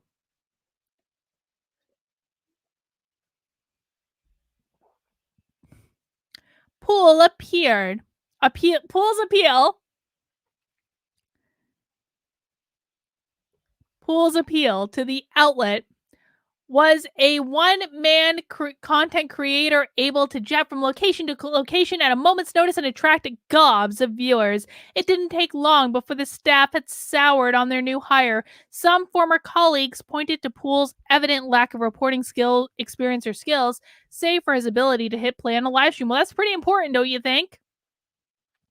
It's pretty important. He was bringing nothing to the table, a former Vice producer said. It felt like we were being conned. I don't buy that for a second. Sorry. Poole's first Vice trip to Istanbul, Turkey, saw his colleagues' worries borne out. Okay, can we acknowledge that, I'm sorry, Vice is not exactly like the paragon of virtue when it comes to journalism. I don't believe anything they say. An ex-Vice staffer familiar with the shoot described their issues, with much of the footage Poole sent back, him sitting in his hotel room and talking to the camera, and once the conflict has subsided, emerging to point and gawk at the rubble. The initial version of the short documentary didn't pass muster with their Vice superiors, they claimed, and if only because they'd failed to make it seem as if Poole was on the front lines of the unrest. It had to be drastically re-edited to be released. So what? So what? Sometimes things have to be edited. It's the way it is. At a different shoot in Thailand, Vice sent 2 teams of reporters. One positioned itself in the thick of the protest. Poole rode on a moped on the outskirts of town, shouting into the camera and removed from the conflict. It was just hilarious, a person who worked with Poole at the time said. A February 2014 shoot in Venezuela ended abruptly. Yeah, he explained that on his channel. I remember watching this video. He literally explained this on his channel. According to Poole, he was forced to flee the country after a high-profile pro-Maduro media figure accused him of being a spy. Should he ever return, he would be killed, Poole has claimed. Yeah, dude, I would have done the same thing as him.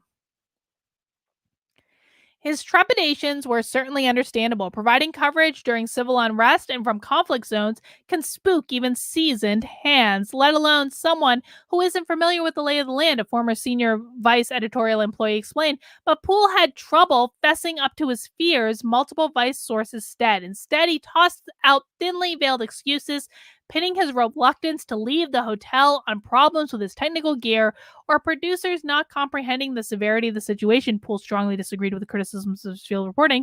I covered the, I don't know what that means, park protest to smashing success, he told the Daily Beast. Back at Vice's Brooklyn office, Poole found ways to alienate his colleagues. One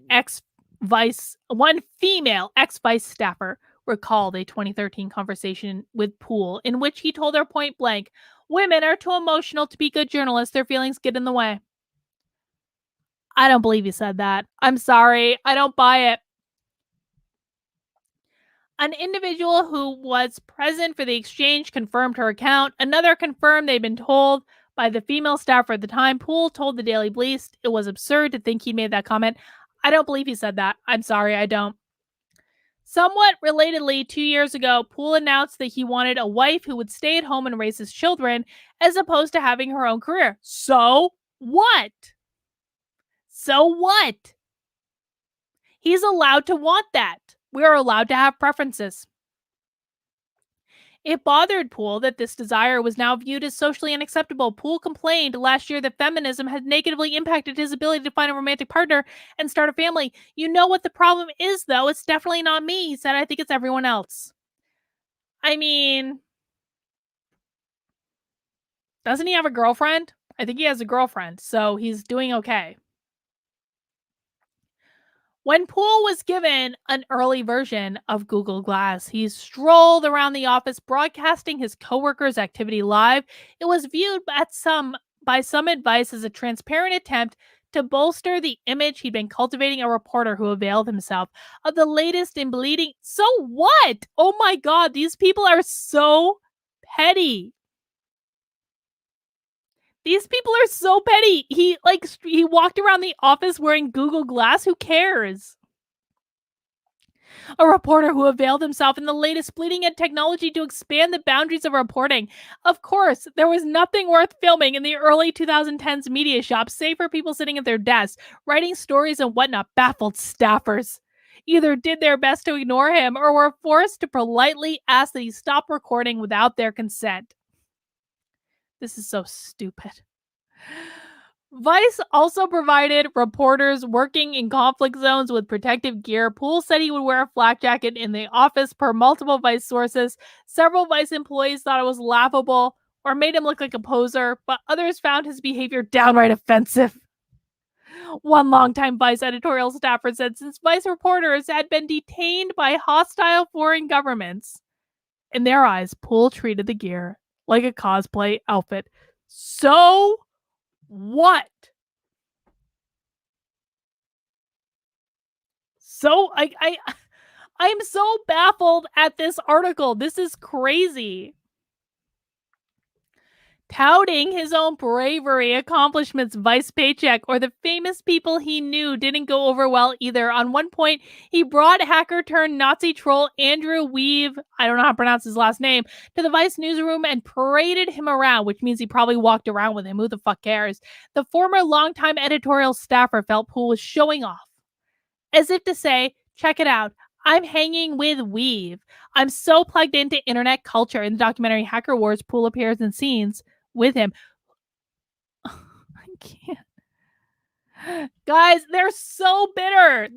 Again, I don't even like Tim Poole. And this is crazy. This is batshit insane. God, Daily Beast, why are you making me defend Tim Poole? God fucking damn it. Why? Why? Oh, God.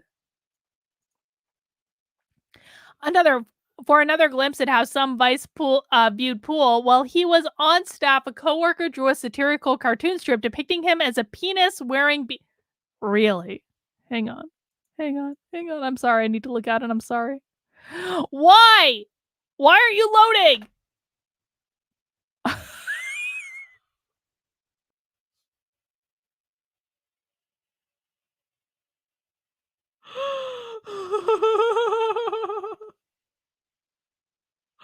All right, that's not very nice. I'm sorry. That's not very nice. I'm sorry. That's not very nice.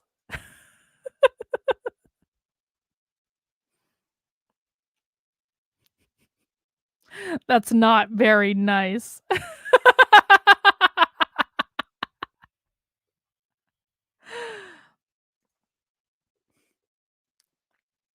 There was a deficit of ideas from Tim Pool, a former member. I don't buy that there was a deficit of ideas from Tim Pool for a second. Tim Pool has built a multi-million-dollar empire on fucking YouTube by reading articles into a video camera. I do not buy for 1 second that he is incapable of creative ideas. I'm sorry.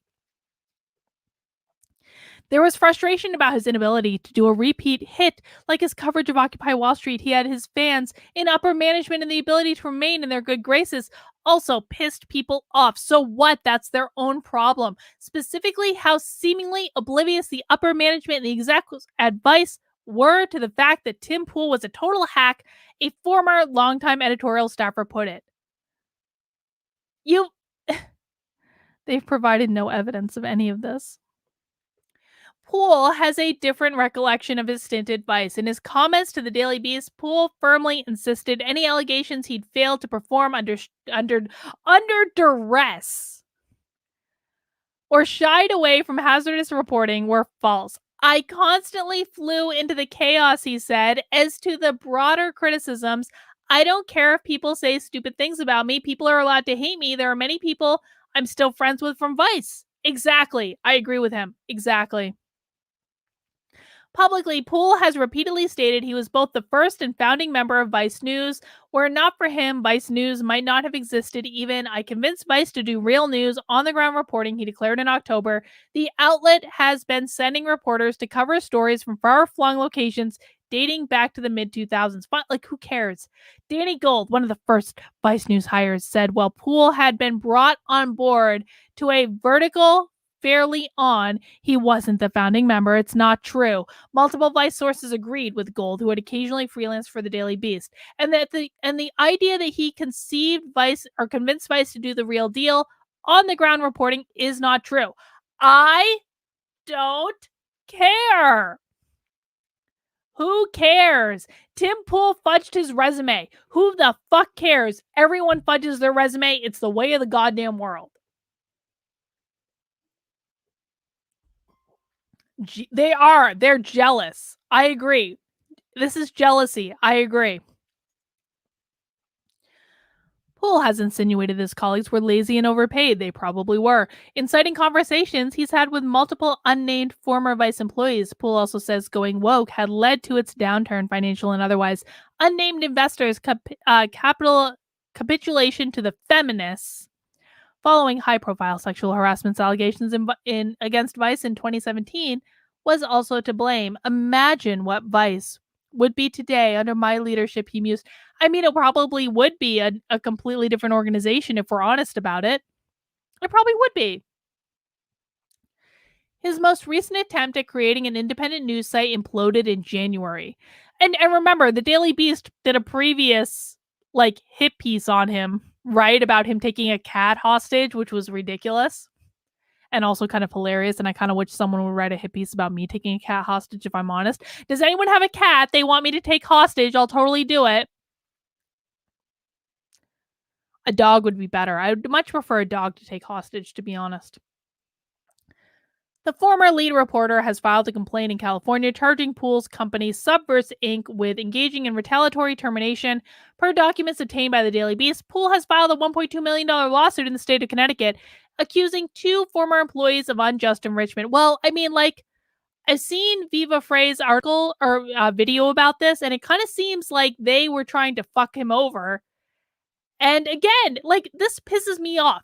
I don't even like Tim Pool. Why are these people making me defend Tim Pool? If you try to steal his company from him, which he owns what, like 70, 80% of, that's wrong. I'm sorry. They shouldn't have tried to kick him out of the GD company that he started and funded. I'm sorry. He's right. The end of Pool's year-long tenure at Vice came in the summer of 2014. Mass protests broke out in Ferguson, Missouri following the police shooting of Michael Brown. Vice sent 2 crews, including Pool, and reporters from their recently launched HBO show.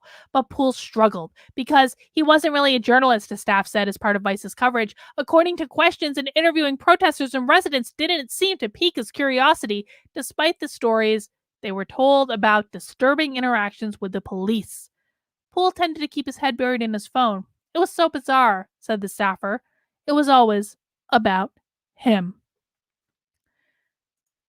No, Dragonwater says, no, I will write a hit piece about you taking Joshua hostage, Carlin. Joshua and I are talking about doing a road trip. So I might, in fact, be taking Joshua hostage, possibly to London. We'll have to see. We'll have to see. Given the heightened tension in the area and expanding national conversation about race, many locals were apprehensive when approached by reporters. If you didn't strike the right tone, you could easily be dismissed. And that's what was happening over and over again with Poole, a second staffer president Ferguson said. From their perspective, Poole was unable to overcome this obstacle because he was focused on promoting himself. It also seems as if any person of color Poole interacted with was really just had no time for him. Oh my God. Oh my God. I cannot even. I can't even. This is so stupid. How much longer is this article? This article is so fucking long. Hang on. How long is this article?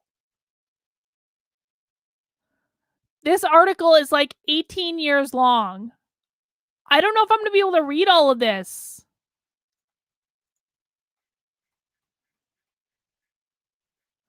Oh my God, guys.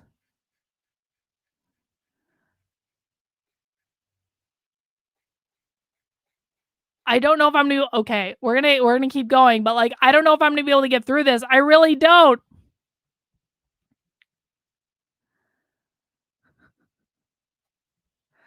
All right. Reached by phone. Hang on. The second staffer also remarked Poole spent an inordinate amount of time on the ground checking his Twitter feed, and for reasons they couldn't ascertain, touching base with Casey, I don't know how to pronounce that last name, a popular YouTuber who was in town to provide his own coverage. Reached by phone, Casey confirmed their account during Ferguson. Tim was very intrigued with how I was able to build this brand for myself, how I was able to build my following on YouTube, he said. At first blush, the second staffer dismissed Poole as being clueless.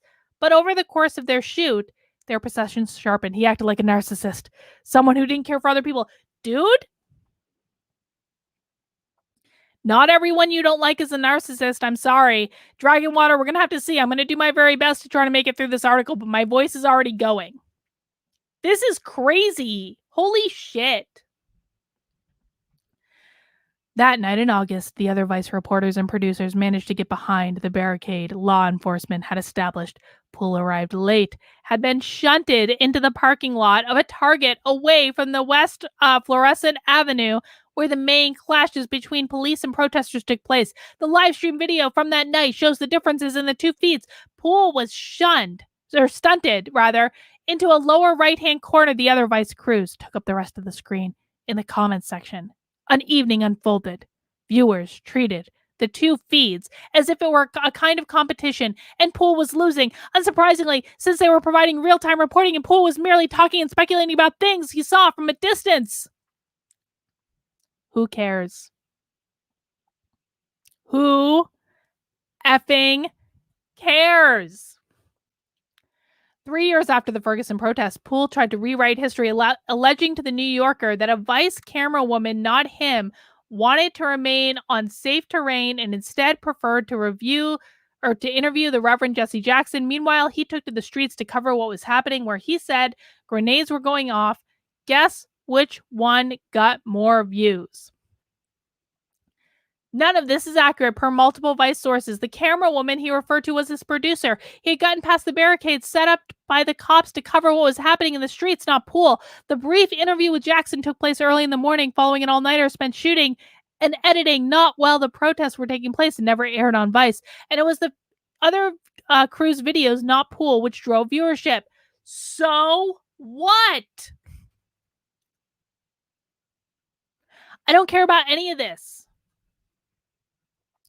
Following publication in December 2017, the quotes from Poole about Ferguson were removed from the New Yorker stories titled "The Live Streamers Who Challenged Traditional Journalism." The magazine wrote the changes were made because Poole's statement contained several errors. In his emailed responses to the Daily Beast, Poole claimed the excised quotes were not reflective of his comments. He expressed similar sentiments recently on YouTube, calling it a fake story, but in August 2018, Poole said, well, he disagreed with the framing. The reporter who'd written the article had done a good job and had been fair.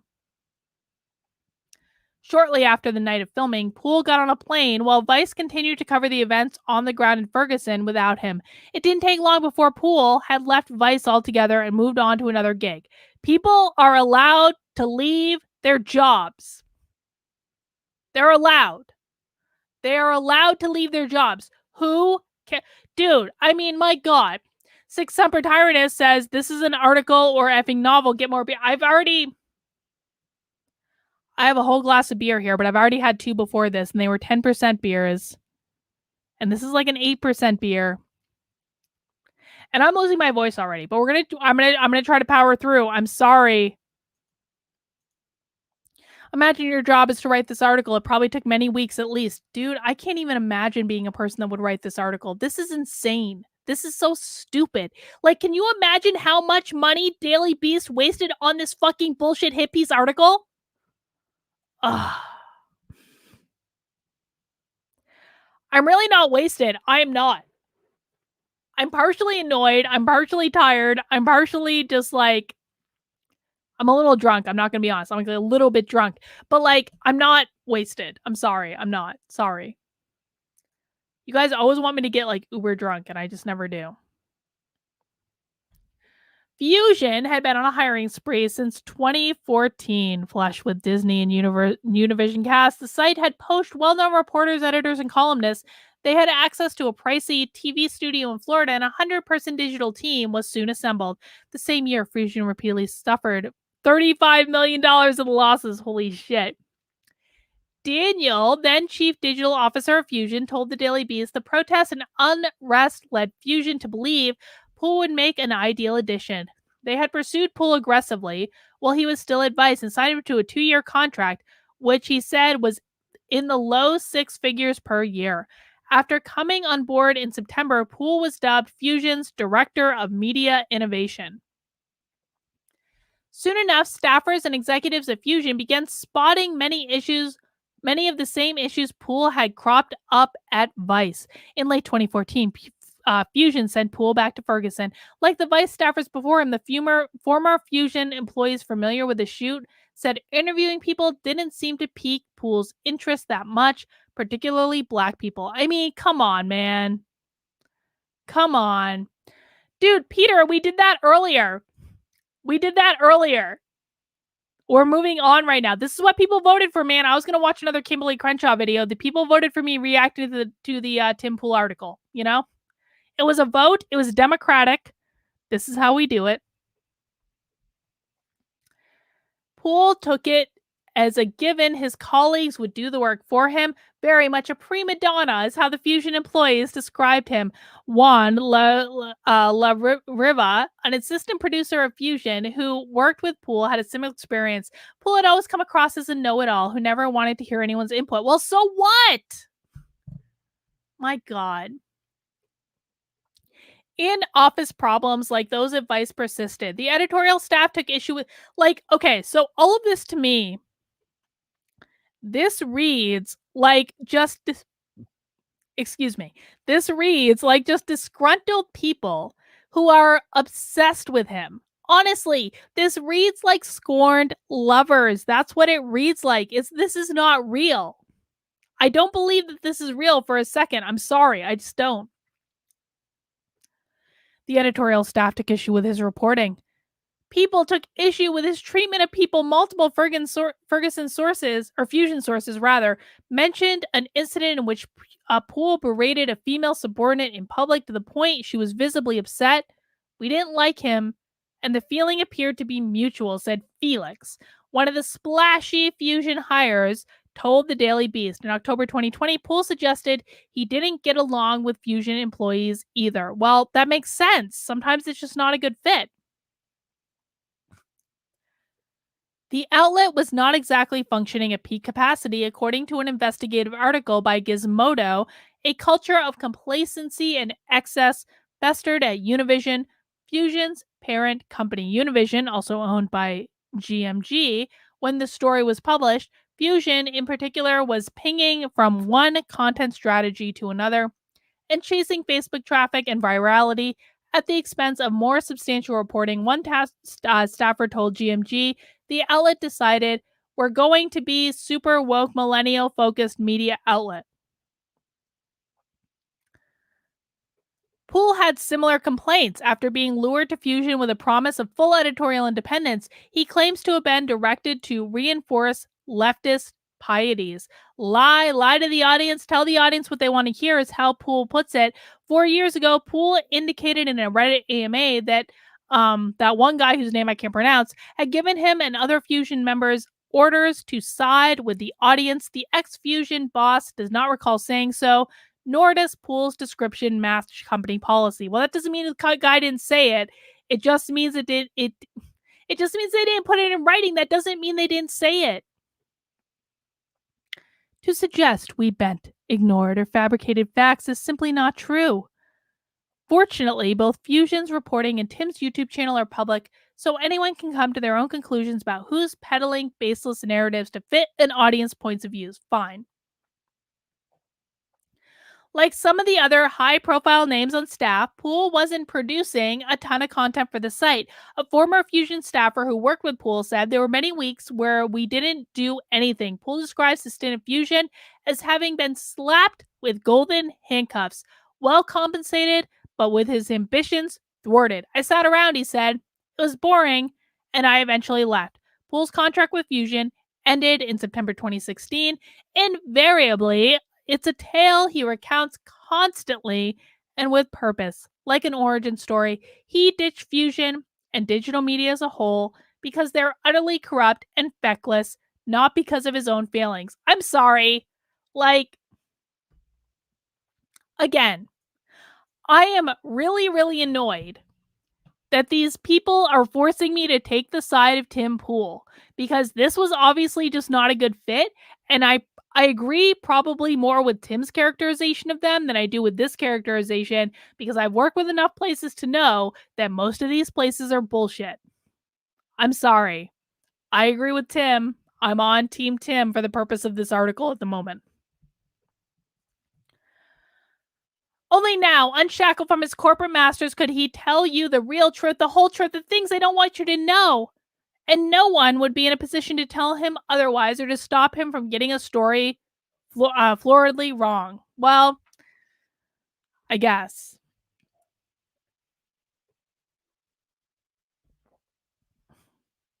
Since being liberated from working with editors and producers, Poole's affiliations with the seediest elements of the far right have only grown. And the falsehoods have rapidly accelerated. Scroll through Poole's current output, and it's hard to find a video he's produced which does not contain some combination of rank distortions, conspiracy theories treated as if they were credible ideas, or a basic misunderstanding of the subject matter at hand. A recent study named Poole as a super spreader of falsehoods about voter fraud in the run-up to the 2020 election. Take Poole's response after a handful of stories came out about adverse responses to the vaccine in December. Maybe Poole baselessly speculated the left and the media wanted to reduce the public's confidence in the vaccine That way, they could deny Trump the rightly deserved credit for the miraculous feat and lower his popularity at the crucial moment while Trump was fighting for the presidency, he said. By July, he pivoted to fear-mongering about Biden's administration's efforts to reach the unvaccinated. Then there's Poole's record of political predictions. In 2020, he wrote, so what? This is so stupid. Dude, Tyler, I'm with you, man. I'm with you. Like, it's in the other room. I don't feel like getting up. I have beer here, but like, this is so goddamn stupid. Then there's Poole's record of political predictions. In 2020, he routinely forecasted a Trump win, possibly a 49 or 50 state landslide per Poole. When Biden won, Poole tried to retcon his history, claiming he said it was a landslide. It was tied to hypothetical contingencies, like Trump appointing Tulsi Gabbard to legalizing marijuana. Like, again, like, anyone that's citing this Twitter account, like, I don't believe that this is an accurate, like, reporting.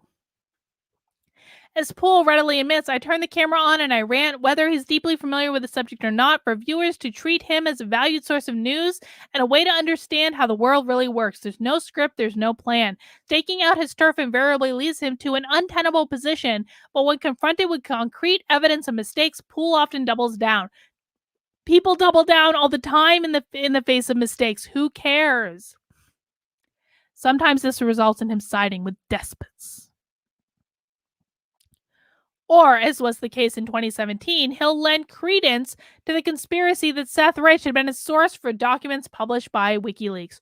Who effing cares?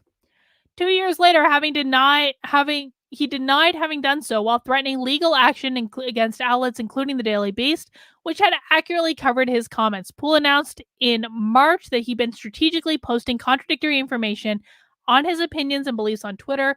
That way, none of his social media posts could be included in any articles about him. That's actually pretty funny, to be honest. How much longer is this article? Oh my, guys, I can't. I'm sorry. I fucking can't. I don't know if I can do this. This article is 18 years long.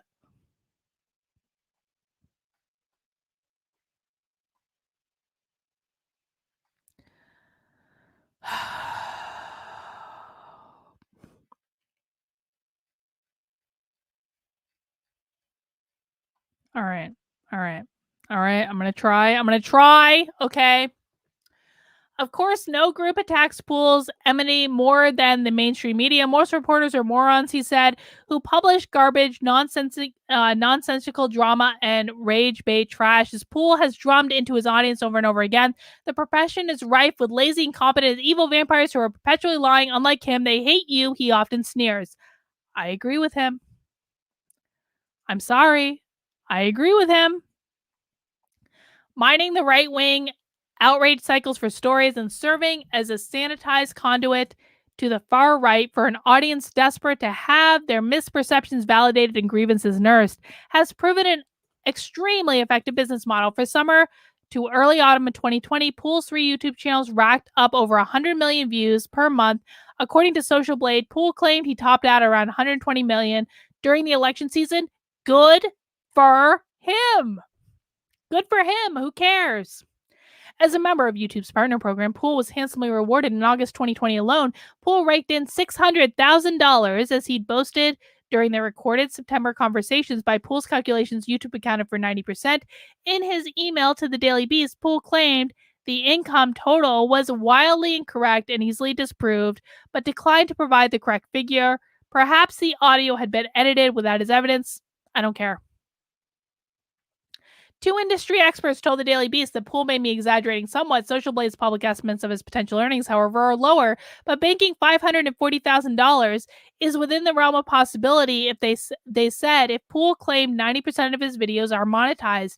Anecdotally, the rate squares with the frequency of ads seen by the Daily Beast in its examination of Poole's content these days, and since he has then halved the number of videos produced per week, he's down to 45 million or so.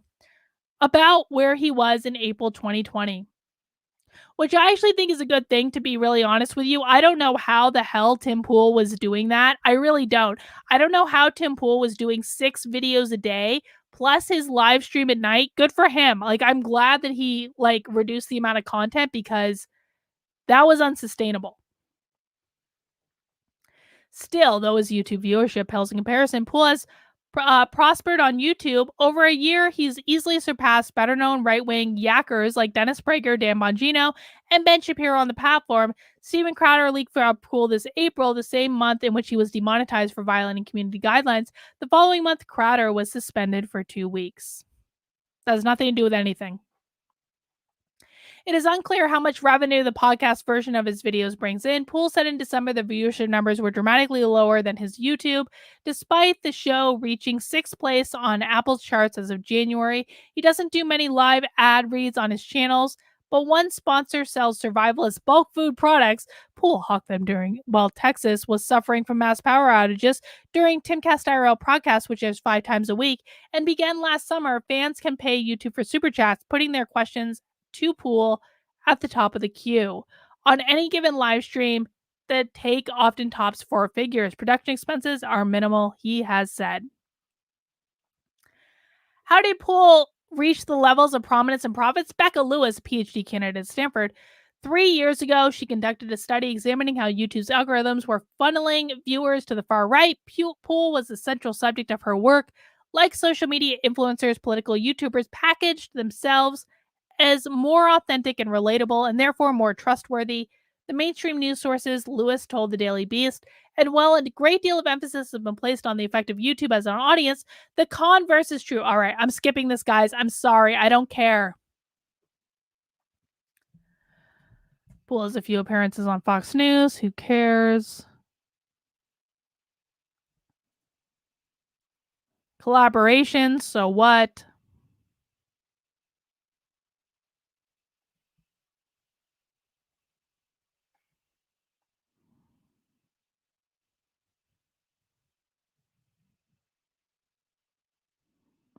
So basically they're saying, like, Tim Poole talked to a lot of people that we don't like. This is crazy.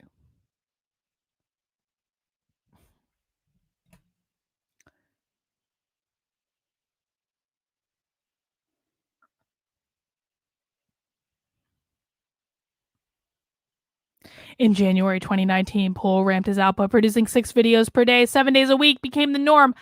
I don't know how he did that. I really don't. On a good day, I might produce 3 videos, and that's really effing hard. I don't know how Tim Poole produced 6 videos a day, plus did his live show in the night. Dude, I mean, props to that guy, man. The uptick coincided with a dramatic increase in views, he said, over the last 2 months. 2 appearances on the Joe Rogan Experiences in February and March 2019 also swelled his numbers of subscribers per Poole. Within months, Poole scored an invitation to the White House social media subject, a photo op featuring online extremists, conspiracy theorists, and recorded trolls. For close to 2 years, Poole rarely took a day off. Whatever else anyone want to say about him, he maintained a rigorous, diligent 12 to 16 hours per day, according to Poole. He also insists he spends hours fact-checking. I don't necessarily believe that. And he does a lot more journalism than the New York Times reporters tend to, in contrast to his Vice and Fusion colleagues recalled of his work habits. Creating this sheer amount of content had other unforeseen impacts. Most people would be hard-pressed to maintain the baseline expertise and do the extensive research required to pump out multiple 20 to 30-minute videos per day on a range of topics or events. Poole often hits record hours after a story is reported elsewhere, most frequently blah, blah, blah, blah, whatever. Invariably, this production schedule and videos needing to last 10 minutes in order to maximize monetization will result in content packed with careless errors, rambling, circular or contradictory diatribes, and anecdotes which confirm his prior experiences successfully. So what? So what? If people want to watch that, that is their effing business. But as a growth strategy, it's quite shrewd. Viewers know exactly when to tune in to catch their favorite show. His broadcast times really change, though he ended the 3, 6 p.m. and weekend videos in December 2020. They can be assured their extremely online skaterish millennial buddy will hit the same beats at the same points during each episode. The left has gone insane. So what? If that's what people want, so what? Even a 20-minute video from July obsessively about George Floyd Memorial, which was struck by lightning, culminates with Poole proclaiming the left is acting against the natural order and is the sworn foe of creationists. Okay, whatever. I can't, guys. I'm sorry. I cannot read this whole article. I'm losing my voice. In October. Oh, I'll read this. In October, Poole brought the leftist podcaster Vosh on Timcast IRL, which he shouldn't have done. It was grossly irresponsible, and he shouldn't have brought Vosh back this week. It's grossly irresponsible. This is a big issue I have with him. Once again, Poole came across as out of his depth. Yes, he did.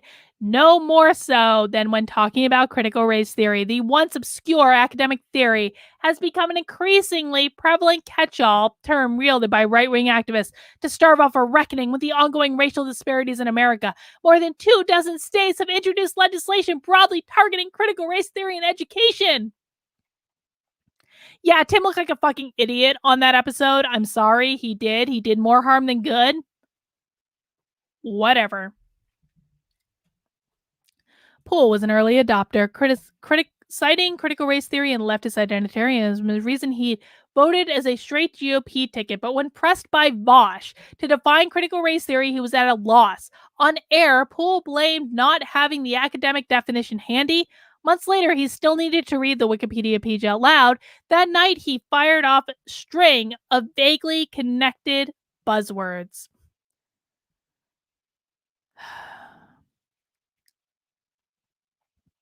Talking about Cassandra Fairbanks. I don't really care. I think Cassandra's a right bitch. I don't really care.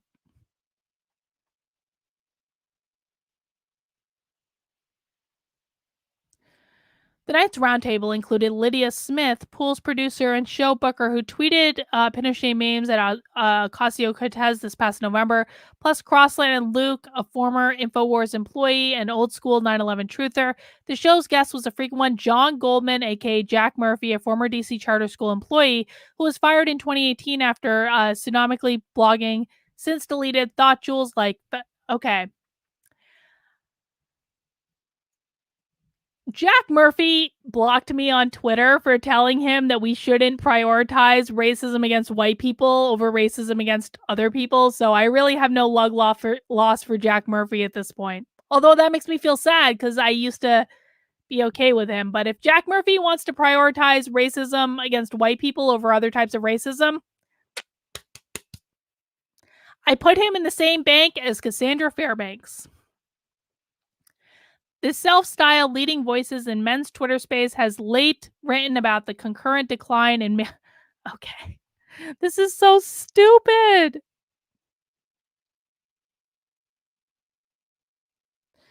But when Goldman said so on air, Poole awkwardly changed the subject, perhaps because he seemed to understand how to boost similar narratives without crossing the line. The full live stream was viewed more than 361,000 times on YouTube as a publication. Far shorter excerpts have been viewed 331,000 times.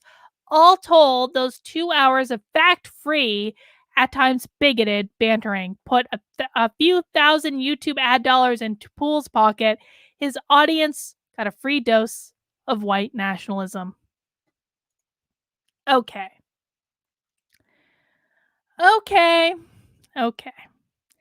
I'm sorry, guys. I've lost my voice. I really have. I can barely even speak at this point.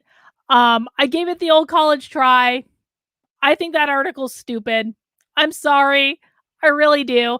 But I'm going to end the live stream for today because I'm at almost 4 effing hours. Thank you guys for hanging out with me. Listen, if you want to connect with me, join my locals community, kb.locals.com.